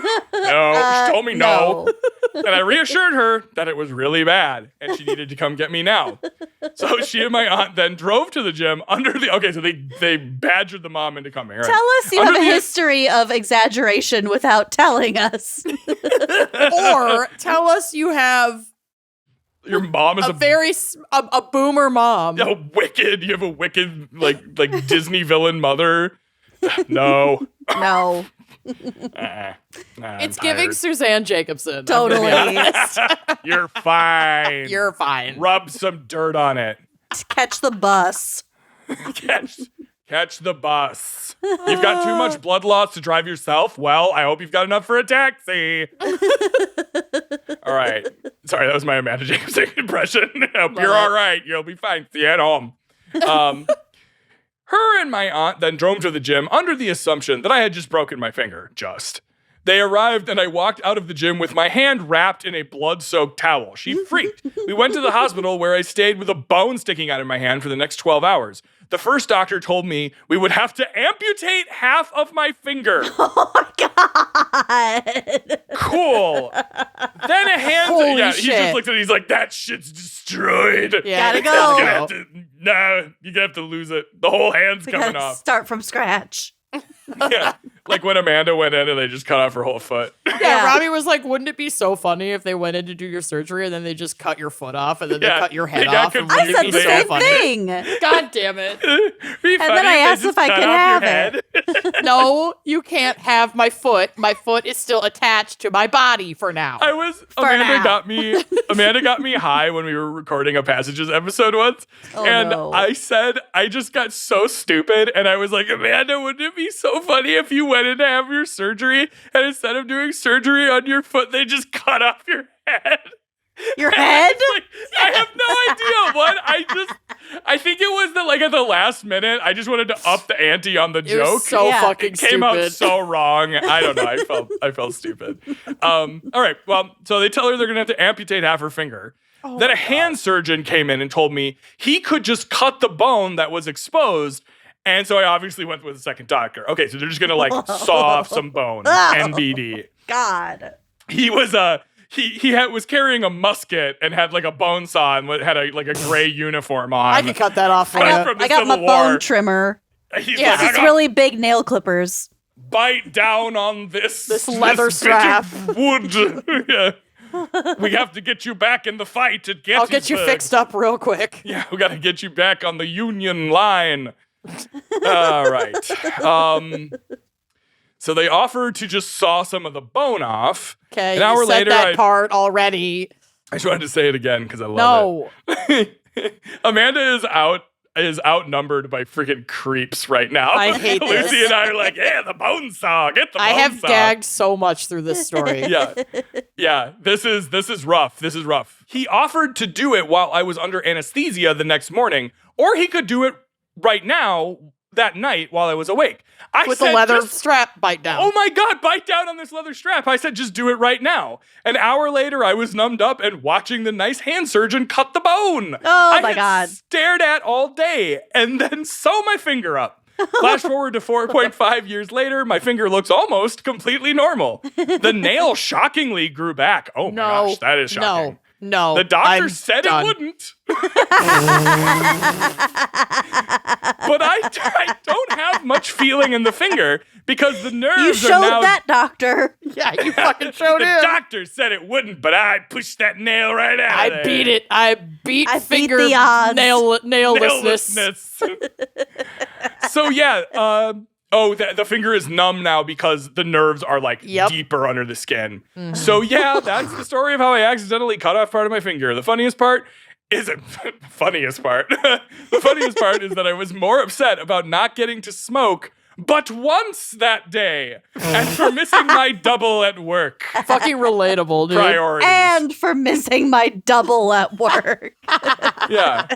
I really left them hanging with my finger amputation. Let's just say my sign language teacher wasn't too thrilled when I showed up to our exam the next day with only one working hand. Hope you liked this story, and if you do, share this. I really don't care to be anonymous. I want him to see.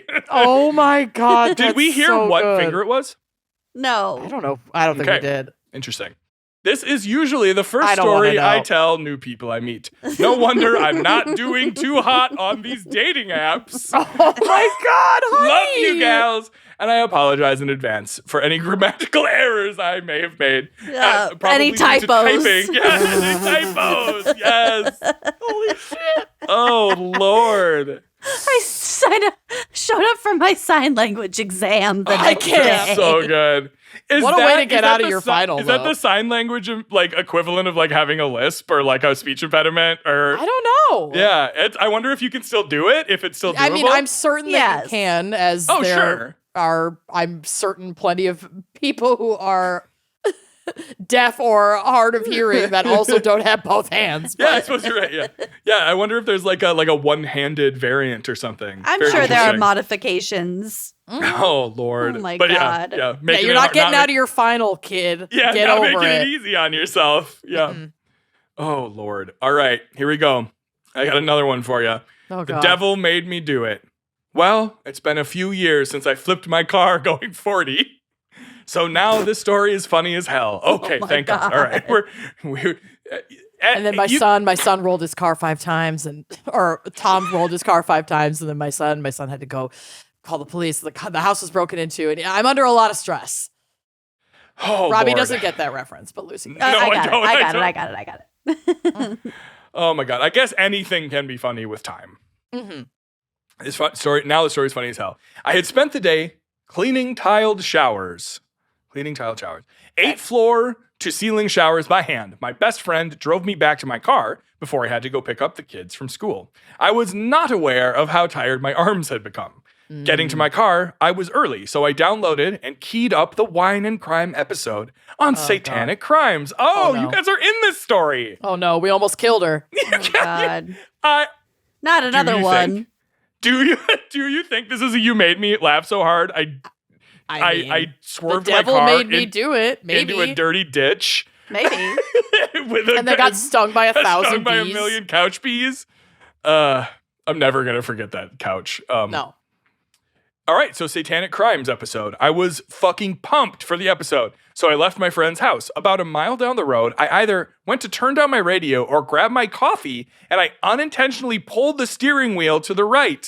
Oh, User God. error. Oh, Oh, no. no. When I looked back up, I was hitting a telephone pole. Not about to hit, but I was in the was process of happening. hitting a It telephone was pole. my This is God. happening. This is happening. I had enough time to tuck in and close my eyes. The car flipped and snapped the pole in half. Oh my God. Other than airbag burns, I was and am fine. Oh, my But God. here comes the funny part. Okay.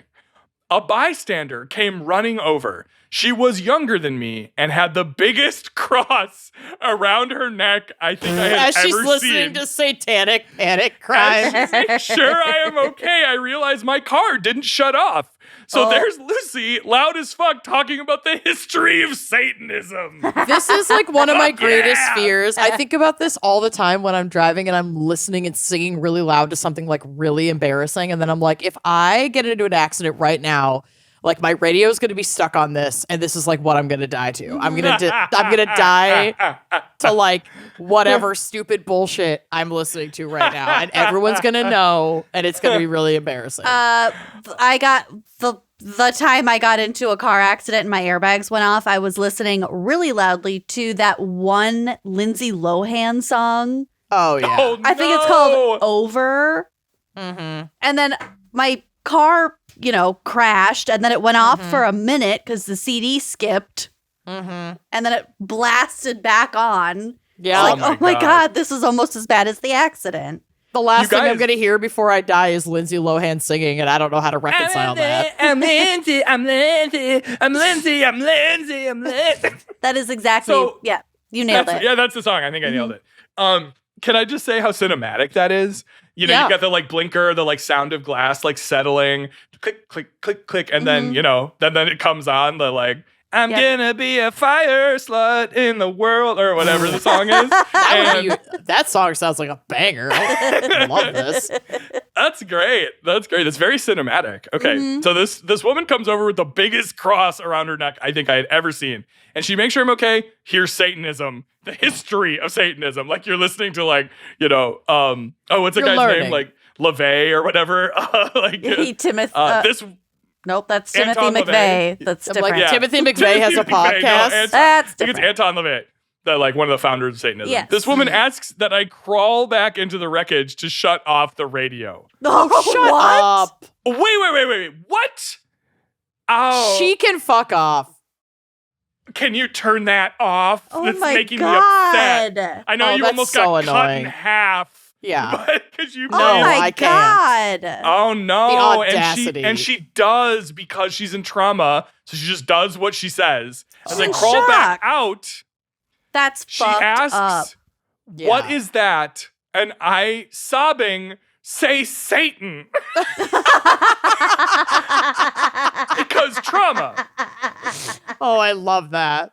So this woman just turns away as Satan. police and firefighters show up. Oh my God. Okay, so oh my God, what a horrible thing. That The lady shit- sucks. That's Still what makes Jesus me would laugh. do. Yeah, that, Can extremely you turn Christian. that off and then turns Can away? you crawl back into that flaming fucking wreckage and turn that off? It's offensive to me. What if the car had been leaking gasoline? It Right? exploded when Exploded. when they crawled back Incredible. in. Yeah, this She bitch. definitely would have been like, well, gee, with her time. Yeah, God she shouldn't have wanted- been listening to that. God works in mysterious ways, I guess. God wanted to kill that woman really bad and used me as a conduit of his vengeance. Oh my All right. God. This shit still makes me laugh at 2 a.m. when I can't sleep. The utter look of disgust. Thank you. Could you go turn that off? Could you turn that off, please? I mean, it I is don't pretty want to hear about funny. Satan. Wow. And this is Hilarious. about me. Yeah. Your near deadly car accident is about me. It I- has nothing to turn do with that you, off. bitch. I would Walk like- on. I would like the timestamp of like when Yes. that lady was listening. It was definitely your segment. Yes, they said so. Yeah. Yeah. It was Lucy's history of Satanism. 1000%. So yeah, it's not even like we're talking about a case involving Satanism. It is like Nope. it's like a pro-Satanism like history spiel. That's great. Yes. It was probably like I love it was probably like that was fun. it's not that they worship, not God. They just worship Satan and their rituals involve. It's fine. It's like it's probably you me turn that defending off? You can turn that Satanism. shit off. I'm too Could you Christian crawl for back this. into the glass and turn that off, please? Oh my God. Just walk away, I love bitch. it. Go back to church. Yeah. I love this What do you- woman. I Why are you can't- involving yourself? I Yeah. hate her. Good And you know what? Samaritan. And then she walked away and flew to heaven. She was she took a few steps away and she was like, I told that Satan, oh, Jesus is taking me. She was And raptured. then Raptured on she the spot. raptured right up out of her clothes. Her old gross tits flapping in the wind and her body like gross. Gross my woman. God. Ugh. All right. Last one. The longest segment in history. Oh, I love it. Okay. Spooky Lil Bitch. Mm. This is not my story, but I have permission to share. Okay. Buckle up. It's long, but totally worth it. Oh, great. I haven't been talking long enough. My husband is literally a jack of all trades. He has worked in so many different fields: coaching, meat processing, bottle forming.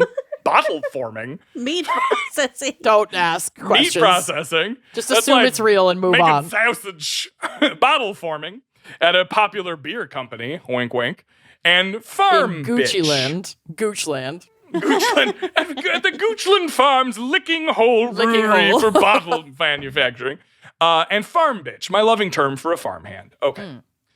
Just to name a few. This story involves his time working in a funeral home. Ooh. As a funeral arranger, it was his job to pick up the dead body, transport it back to the funeral home, and complete all necessary procedures to prep the body for burial or cremation. Oh, It's my. giving Shadow Moon in American Gods. Dude, okay, let's picture him as Shadow Moon for the rest of this. Great. His boss also required him to wear a full suit and leather-soled shoes on every pickup. This is important information. Okay. Interesting. This is very interesting. He got a call requesting pickup for a gal who had passed. Not one of you. not that kind of gal. Just Not a capital G gal.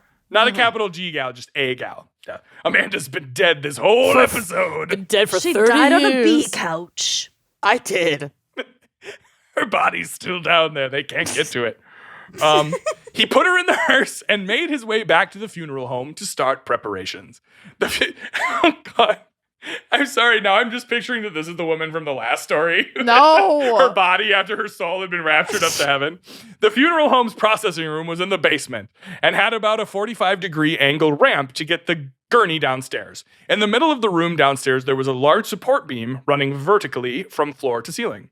There were 3 possible ways to get a gurney down this incline. 1, hold the top of the gurney, shimmy it down while using your feet as brakes. 2, they need a better process. 2, stand at the bottom of the gurney and use your body as a human shield. Or 3, use a pulley system that took forever but would get the body slowly and safely down the incline. So they do have a good system, just nobody uses it because it's slow and annoying. Okay. So they just muscled this body downstairs. My husband, in his infinite wisdom, decided to utilize option 1. In his full funeral suit and leather-soled dress shoes, he held onto the top and started to tip the gurney over the precipice. He teetered once, twice, and then flew down the 45-degree incline while hanging onto the gurney for dear life. He tried to slow his descent, but his feet, the feet of his leather soles, did nothing to slow them down. And in fact started smoking from the friction. My husband, the dead gal, and the gurney. This is very slapstick. This is like a Marx Brothers Totally. fucking sequence, like Benny Hill. Yes. The gurney careening down the incline. There's no stopping it. So my husband lets go and watches in horror as the gurney crashes into the pole. Oh no. The dead body slams upright like a character in Michael Jackson's Thriller video. The dead gal smacks her entire face on the pole. Oh my God. Then she falls back onto the gurney. Oh my God. Holy shit. No. You're gonna be haunted. Oh no. Sir. Haunted. This is another Ghost Wax episode. It is. An accidental body desecration leading to haunting. Oh no. Hubby goes to inspect the damage. Hubby. And there is Shadow Moon goes to inspect the damage. And there is Yeah, this Dad. is not an appropriate use of hubby. This story is not the time, honey. This is not it. Benny Hill goes to inspect the damage. And there is damage. Oh no. Oh my God, you guys. Oh my God. She has dislocated her jaw. And it is sitting sideways on her face. Oh, that is horrifying. He calls his dad, who also used to be a funeral arranger. Dad answers, and hubby nonchalantly asks, "Hey, Dad, hypothetically speaking, what would you do if a body has a broken jaw?" His dad replies, "Oh boy, bud, did you drop her?" No, he did not. And hubby says, not exactly. Oh. Dad talks hubby through fixing the jaw. Well, yeah. And all seems to be going well. At this point, the body needs to be moved. I mean, you got to pop her back in there, right? Yeah. You can't send old Gran out there like, goodbye, everyone. Like, with her jaw all messed up. No. Okay. Oh, well, it's not like she's At going this to point, bruise. the body needs to be moved and from the gurney to the embalming table. There's about a 3-inch lip when moving the gurney to the embalming table. Typically, it's easy to drag from one to the other, but this gal, being somewhat statuesque, was a little bit more difficult to move. Hubby decides that also all of their bones have been shattered in the body, so it's like a bag of glass at this point after I slammed it into a pole. All right, this gal being somewhat statuesque, a little more difficult to move, hubby decides that the best course of action is to pick her up and make the table switch that way. He's going to drop This her is again. going to go badly. He's going to drop her again. I He know gets it. one. Did you hate this woman? Did Yeah, your like- husband just hate this woman? He gets one arm under her neck and the other under her knees and cradles her like the world's most horrifying baby doll. Oh. When he picks her up, the body lets out all the remaining air in the lungs with a very loud no. Right in my husband's face. No. Yeah, good. Good for her. She's getting her revenge after He what picks he her put up her and through. she goes, Of course, this scares the absolute shit out of him. He drops her. And he immediately drops the body and punches her in the face. What?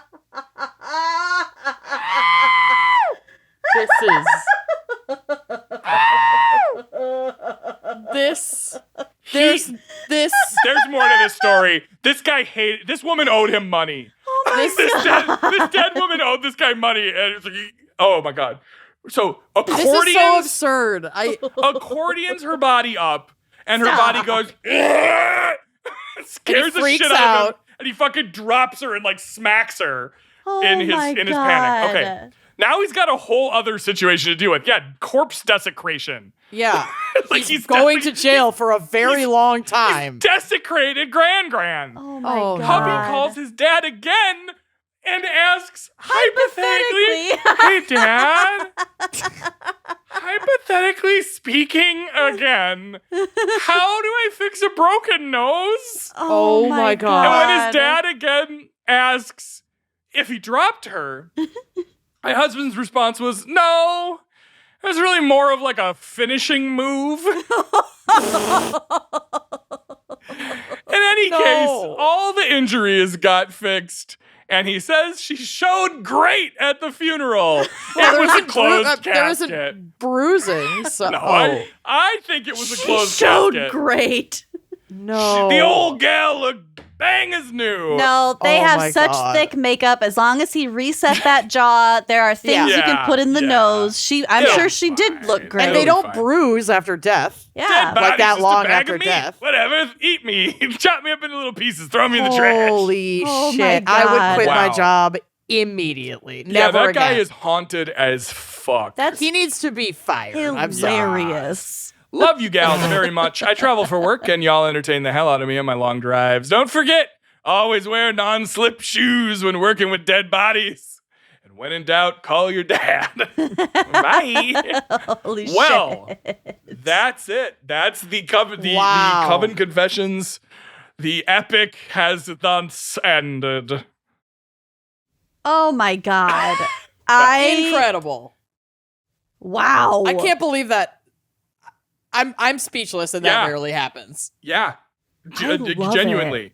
I don't Jesus. want to believe that story is real, but it's so unbelievable. A big part of me thinks that story might be one of those like this happened and then over the years it has Has gotten like exaggerated a bit. it has like but buoyed up because it's very believable. yeah. But the details are a little bit like you're telling them for comedy. I'm choosing Wow. to believe every Every word. Every fucking Just word. like with ghosts and aliens and Sasquatches. Yes. Lucy believes it all. Indeed. Yes. With open arms. All right. Well, I have one well quick done. request. Could I get each of you to do what you think the body emitting accordioning sound out of it might sound like? No, because you did it so well. Why would we ever try to do it? I thought I maybe didn't nail it. So what? I bet it'd be more like a wheeze, like more air, like yeah. Just exasperation. Yeah. Pure exasperation at the entire situation. Idiot. Yeah. Yeah. Oh man. Wow. Oh, that's so funny. It can't have smelled great. No. Oh, the corpse lung air. Yeah. Okay. Ooh, well, there's a unique we don't stink. need. No, we're done. We're done having that chat. Thank you so much for reading those. We're gonna take a quick break to hear a word from our Moral of the sponsors. story: I never ate pesto again. Oh my god! And then we're gonna get to corner, and I'm gonna try not to throw up.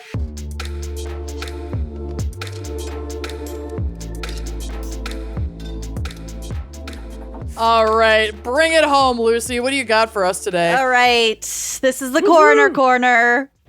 I've got 3 items for us today, and the first one, sorry, Amanda, not sorry. This is a new fear for you.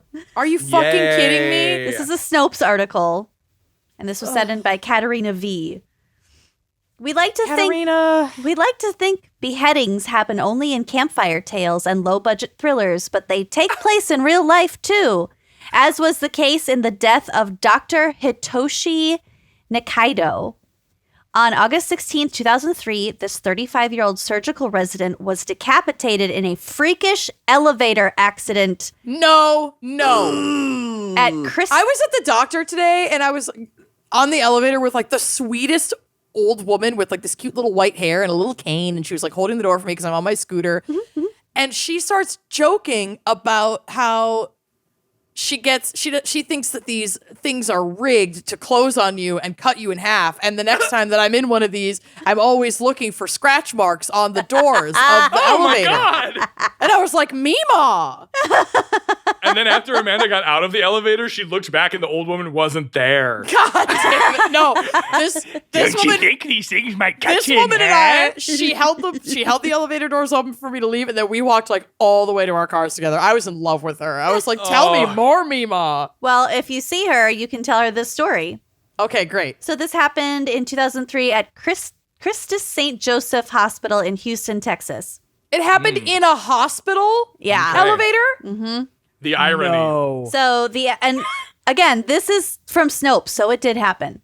The accident itself is hard to imagine. The ill-fated physician was trapped between the doors of the cable-propelled elevator and then decapitated as the carriage ascended. It went up. Oh, God. No. Oh, God. According to the Harris County Medical Examiner's Office, Nikaido died from multiple blunt force injuries to the head and body. His corpse was retrieved from the bottom of the elevator shaft, along with 2 pagers, a cell phone, and an electronic organizer police believe belonged to him. The upper portion of his head, which was severed just above the lower jaw, was found in the car of the elevator, where his colleague, physician assistant Karen Steino, was in the car at the time and witnessed the whole thing.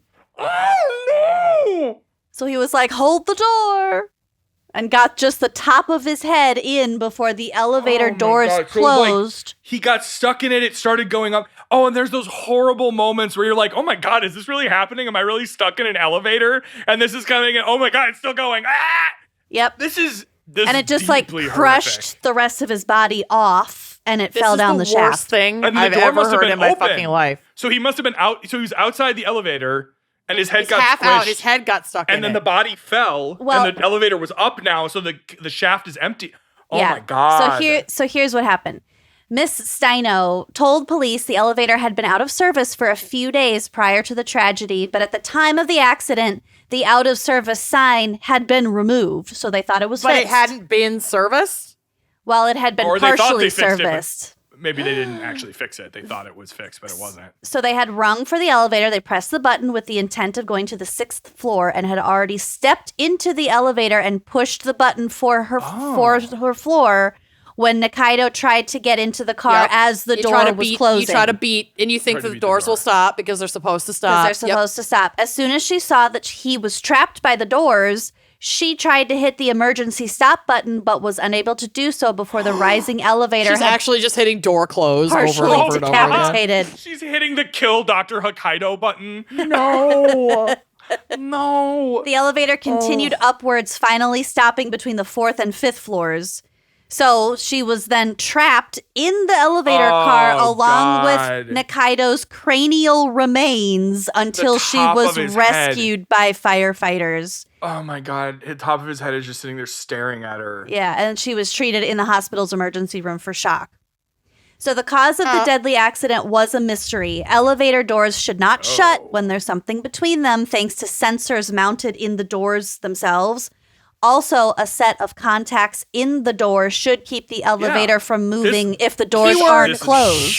This is a freak accident. This should never fucking happen. So basically, they were repairing the elevator and they either weren't finished or they forgot to put those specific wires back together. Oh my God. So the safety features just because sometimes you'll have to turn off safety features to do a repair. Yes. So that you can move an object or something. Yep. Oh my God. So they hadn't So the door shut on him, keeping him trapped there, and then the elevator moved, just cutting off the top of his head. And it just must have just squished him just so that the top of his head is the one. Just popped off. Oh my God. Amanda is writhing. I'm done. Although elevator fatalities are not common, they do occur from time to time, and they are not always the victim steps into an open elevator shaft kind. Right. On July 21st, 2003, 76-year-old L.A. Brown was killed at the Kenner Regional Medical Center in Kenner, Louisiana, where the gurney on which he was being transported to surgery became trapped against the roof of an elevator when the car suddenly dropped several feet just as the gurney was being pulled out of it. So the gurney's halfway out, and then the elevator drops down and smashes him against the roof of the elevator car. Oh, I'm gonna puke. Nope. On May 7th, 1999, 56-year-old Mary Margaret Nowosilski died in a similar fashion at St. Joseph's Mercy Hospital in Michigan when the car her gurney was being rolled into suddenly went up, dragging her to the 4th floor and back down to the 1st floor between the car and the shaft wall. Oh my God. So she was just... She was just spread up and down. She was spread. Oh yeah. my God. Spread being stuck in between the car and the wall. Yeah. Oh my God. That is so fucking nasty. Yeah. No, poor woman. Even the elevator decapitation incident related here is not unique. On January 6th, 1995, a runaway elevator in a Bronx office building decapitated 55-year-old James Chenault as he tried to help fellow passengers out of a malfunctioning car. The car had stopped. Sorry. I heard a helicopter. I got horny. Oh my God. Confirmed. Lucy is an alligator. Crocodile. So the car had stopped slightly above the 2nd floor and the doors opened. So it was, while he was holding the doors open with his back and helping a woman whose foot had become trapped, the car lurched suddenly upward, beheading him. The victim's body fell to the bottom of the shaft, but the head remained in the car with the remaining passengers as it shot up to the 9th floor. My God. So, Lord Almighty. Be so they were like the John elevators. Malkovich situation and trying to get out, and it With lurched. a head. Yeah, ladies and gentlemen, people of all types and genders and races and creeds, please, for the love of God, do not try to get in or out of an elevator unless it is set up and working properly. Just wait for help. Don't get out. Don't try to get out. Don't try to beat an elevator closing. Oh my God. Yeah. Shivers, shivers, shivers. Yeah. So that's my first segment. This next, it's an article. It's a New York Times You're a article. monster. Yeah, this is awful. I hate this. Okay, continue. This next one is a lot nicer. So this next article was sent in by a few people, including Lauren M. This is from the New York Times from January 7th, just a few weeks ago. And the title is, Who Was the Mysterious Woman Buried Alone at the Pet Cemetery? So Okay. most of this is quotes, and then I'll fill in like some details. Ed Martin III was 14 years old when he began working at his father's pet cemetery, and in the decades since, he has tended to the graves of innumerable dogs, many cats, flocks of birds, a few monkeys, a lion cub, a Bengal tiger, and countless other creatures from every corner of the animal kingdom. In that time, after all those burials, there was only ever one request a few years ago that gave him pause. Calling that morning on January 29th, 2020, was Bruce Johnson, a lawyer from New York, who had in his possession the cremated remains of a woman named Patricia Chart. I don't think it's pronounced Chart, but it could be. But it might be. Absolutely pronounced Chart. I'm going to try my best to Chart. just call her Patricia. Charte. Patricia had died at her home in Mexico at the age of 92. In her will, she had requested that her ashes be interred at Hartsdale Pet Cemetery, just north of New York City. So this is the pet cemetery where Ed Martin works. She had no next of kin. The executor of her estate was not a family member or a friend, but merely another lawyer at the firm, and there were no further instructions. Okay. So, backing up a little bit, this cemetery started in 1896, sort of by chance. There was like a veterinarian, and he had a dog patient who passed away, and the owner of the dog like begged him to let her bury her dog on his property. So like then he kind of just accidentally started a pet cemetery, and it only took about 20 years for people to want to be buried there also. I mean, I'm assuming they're all the owners of the pets who are buried there.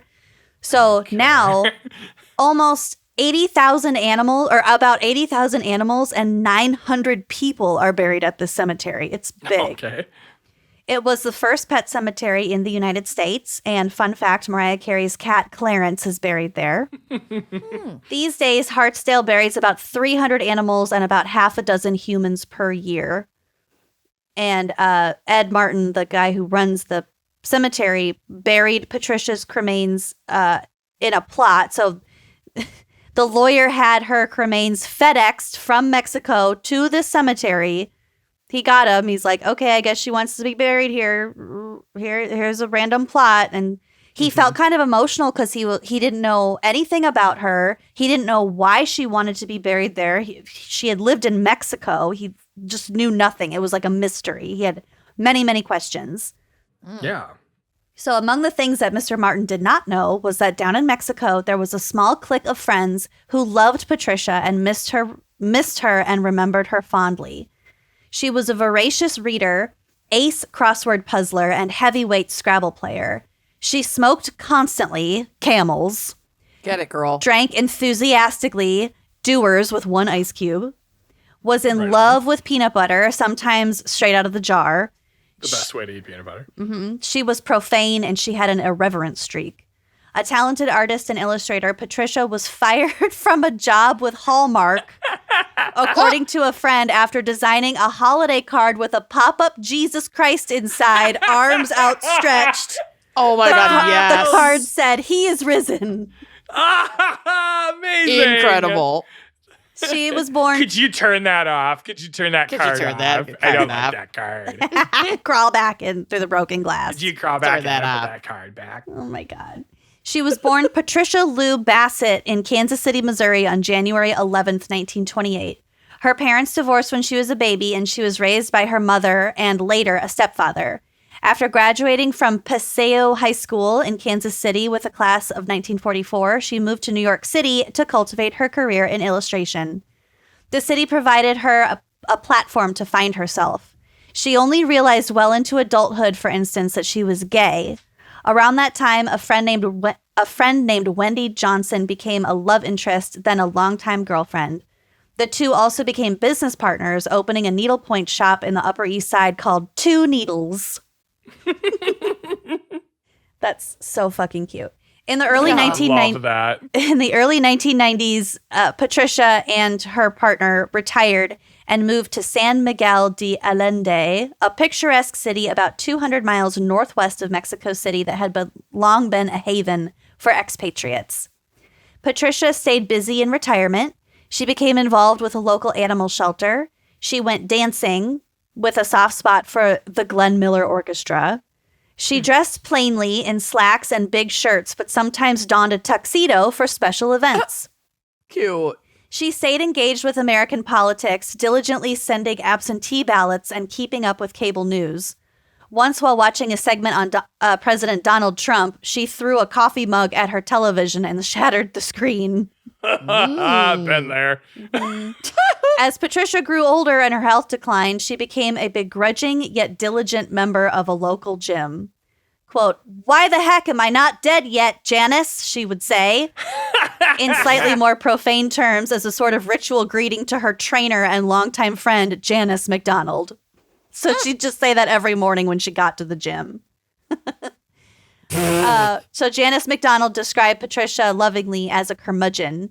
She had the hard shell of a New Yorker, but there was something else inside, something only her closest friends glimpsed in those moments when she let herself become vulnerable. So the backstory is, about a year and a half after Patricia was buried at the pet cemetery, her friend Janice, back in Mexico, sent a picture of Patricia that she had on her mantle to the lawyer because Janice had been the one to reach out to the lawyer and like coordinate the shipping of the cremains and the burial and blah, blah, blah. And they like kind of became friendly. So Janice sent this picture of Patricia to the lawyer, and the picture is on the drive, which will be on the blog. It's a picture of her holding a baby, and she just looks like panicked and disgusted by this baby. Do you see it? Yes. It's so cute. Face. Yeah, her face is so funny. So the lawyer was like, or Janice was like, "I thought you'd like this picture of Patricia and her son." And the lawyer was like, "Her son? I thought she didn't have like a next of kin. Why is she buried alone at a pet cemetery?" Right. So it turns out that she had a son whose name was Dana Bassett. So the son had his mother's maiden name. He was born in 1954. And the backstory is, so Patricia was gay, but she had a relationship with some guy, gotten pregnant, had no interest in being with that guy, went to go get an abortion, decided at the last minute that she didn't want to go through with the abortion, that she was going to have the baby. She married one of her best friends instead, who was a guy with the last name of Chart. So that's where she got that last name. But when her son was born, he took his mother's maiden name. Got it. Nothing confusing about this at all. No, this is perfectly fine. Yeah. So, and then Janice told the lawyer that Patricia was really worried about like her son. And when he was 14 years old, he was introduced to heroin. Oh, and she like tried to get him into rehab, and he ended up dying of an overdose at like 17 or 18. Oh my God. Oh, that's awful. So this was like the tragedy of her life, and this kind of propelled like her move to Mexico. And so when she left New York City for Mexico many years later, she didn't want to leave. She wasn't going to bring her son's cremains with her, but she didn't want to leave him alone. So she buried his ashes at Hartsdale Pet Cemetery in 1989, along with two beloved deceased pets, their dog Jackie Paper and their cat Puff the Magic Dragon. Cute. Let him be. So she buries him with the animals he loved. With the animals that he loved. Yep. Then she moved to Mexico, made her group of friends. She grew old. She passed away. So the lawyer, Johnson, writes an email to Mr. Martin, the cemetery guy, quote, "You may recall that you buried the cremated remains of Patricia Bassett Chart at your cemetery last year at our request. I was just told by a close friend of Miss Chart that her son's ashes are also buried at your cemetery after he died as a teenager in the mid-1970s. If you have any records or information about that, I would be interested to know." So now it was Mr. Martin, cemetery guy's turn to be surprised. The lawyer passed along the boy's name, Dana Bassett, and cemetery guy, who had previously only searched for the name Chart, went digging in the cemetery's records, eventually discovering that Mr. Bassett had been buried 3 decades ago. Mr. Martin left his office, made the short walk downhill to the gravesite, plot L832, and placed his hand on his chest. There in the grass was a small granite headstone. It was jet black. It displayed the names of a dog, Jackie Paper, and a cat, Puff the Magic Dragon. Above those was the name of the boy, Dana Brooks Bassett, and an engraved below was the name Patricia, just Patricia. So she had gotten this gravestone with the intention of being buried with her son. With them. So the article says she was meant to be there. She had been there in a way all along. So on August 19th, 2021, 569 days after the first call from the lawyer, Mr. Martin digs up Patricia's cremains and moves them to the plot to be with her son. So she was finally at rest with her son, and also her partner also bought a plot in the cemetery. So they're all going to be buried together eventually. With all the pets. Yeah, and isn't that just like a really cool mystery? And it's very heartwarming. And then it's like, oh, this random lady from Mexico wants to be buried in New York. Like, what the fuck? Why? So they so kind of like interesting how easily like information is just like lost like that. Yeah, like, and they becomes unraveled a her mystery. whole story. Yeah, it becomes To a get mystery her later on. Reunited with her son. Isn't that That's so pretty sweet? incredible? Yeah.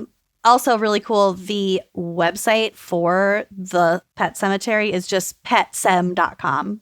Cute. Love that. Keep it simple. Okay, Yes. I have one more thing for us. This is the obituary area. And you know I love a cranky obit, or an obit for a cranky person. Area. That's great. So I saw this one on TikTok, and quite a few people, including Brooke, Katie, Melanie, and Natalie, also sent this in. It's pretty incredible. There's a photo of this person on the drive. You will know who it is when you see it. I love her. Yeah. Okay, so I love a She looks cranky like your obit. mom. She kind of does look like my mom. She looks like your mom in a costume, like making a face. She really does look like my mom. Yeah. Anyway, How did you not clock that? I don't know. She's making a cranky face, and I love it. Okay, so this is Lorelei Kring. Lorelei Kring was done in by the cigarettes just like she always said she would be on November 2nd, 2023. Born in 1963 in Tomahawk, Wisconsin, Lorelei found the North Woods stifling and left for greener pastures. So it was rather surprising when she chose to spend the rest of her life in Waukesha, Wisconsin. As she would have said, that's the way the cookie bounces. Lorelei was a talented musician and gifted artist. She possessed an expansive intellect and a quick wit, and she was cherished by those who came to know her. An ornery old coot from the day she was born, she was known equally well for enriching the lives of those around her and for picking fights with strangers for no discernible reason. That a girl. I think I know this They one. looked at her fucking wrong. Yeah. I'll fucking kill you. Yeah. Though she has left us and passed into the loving arms of Gilda Radner, her spirit will live forever in the traits and values she instilled in her loved ones.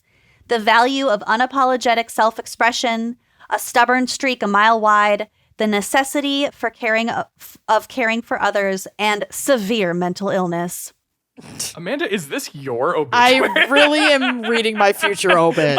This is crazy. This is a ghost of the Christmas future situation. Big time. It really is. If you lived in Wisconsin, this is you. Mm-hmm. In the 90s, Lorelei attended the University of Wisconsin in Waukesha, where she was objectively the best damn editor the student newspaper ever saw. Hell yeah. She also edited other university publications, tutored fellow students, and worked in the computer lab, where she discovered a lifelong love of tinkering with technology and absolutely eviscerating internet trolls. This is like Amanda. Mm-hmm. Amanda just eviscerated an internet troll. Yep. She never let a bigot or a hypocrite go unpunished, and though friends and family occasionally got singed in the process, her burns were mind-bogglingly clever and impeccably crafted. Though she was reclusive in her later years, Lorelei was a frequent sight at poetry slams and open mic nights in the 90s and aughts, where she performed her brilliantly uncomfortable poems and musical works to audiences who mostly didn't know what just happened, but appreciated the talent involved. I love that. She was perhaps best known in the scene for her scathing ode to Waukesha, sung to the tune of Rocky Top by the Osborne Brothers. Oh, Lord. I don't understand that reference, but I have no idea what. And I won't respond to it. Moon Man talk. Lorelei was a truly singular person, an underappreciated genius, a cantankerous troublemaker, a radical, a lover of the subversive, a creator of unfathomable beauty, and more influential than she ever knew. The world is a far less interesting place for her loss. Lorelei is survived by many loved ones with whom she had complicated relationships. Her loving partner of 28 years, Peter, genderless gremlin child, Kelly, flawless grandchild, Danielle, and siblings Jill, Carrie, Kim, Deborah, Julie, and Timothy. Cute. She was preceded in death by mother Janet, an extremely problematic lumberjack dad, and David Bowie, with whom she had no relationship, but it seems important. There will be no service. A single verbal misstep in a eulogy may well summon her back from the dead to complain about it. And after everything cancer put her through, she really deserves some rest. Mm-hmm. Those who wish to celebrate her life would best memorialize her by making some art and yelling at a Republican. Is that nice? A real loss. So sweet. Like I said, we should all write each other's obituaries. I want to. That is so lovely. That'd be a fun party. I want to hear some people have to say nice things about me. Mm-hmm. I think her daughter wrote this. Her child. Yeah, it's really nice. Her child. It's really nice. Yeah. That's beautiful. So anyway, I just really liked that obit because she seems so crabby and weird and amazing and maybe difficult to get along with, but like, what a beautiful ode. Mm-hmm. Yeah. Lucy, your segment was such a roller coaster. Mm-hmm. They usually are. Your segment was like falling in an elevator to our bloody deaths. Yeah, it's not a quick decapitation, I can tell you that. No, it was a real ride. Yeah, well, as was yours. So, Robbie, thank you so much for joining us today. You're very welcome. I had an absolute blast. Yeah, well, hopefully we'll have you back in the future. And in the meantime, I would love to. As Amanda said at the top, if you have any hilarious headlines or Coven Confessions or Corner suggestions, links, articles, whatever, please send them to us at wineandcrimepodcast.com. There's a drop down to go to the GAC page. I think there's a submission page there. And thanks for listening, and we will see you next month. We love you. Goodbye. Bye-bye.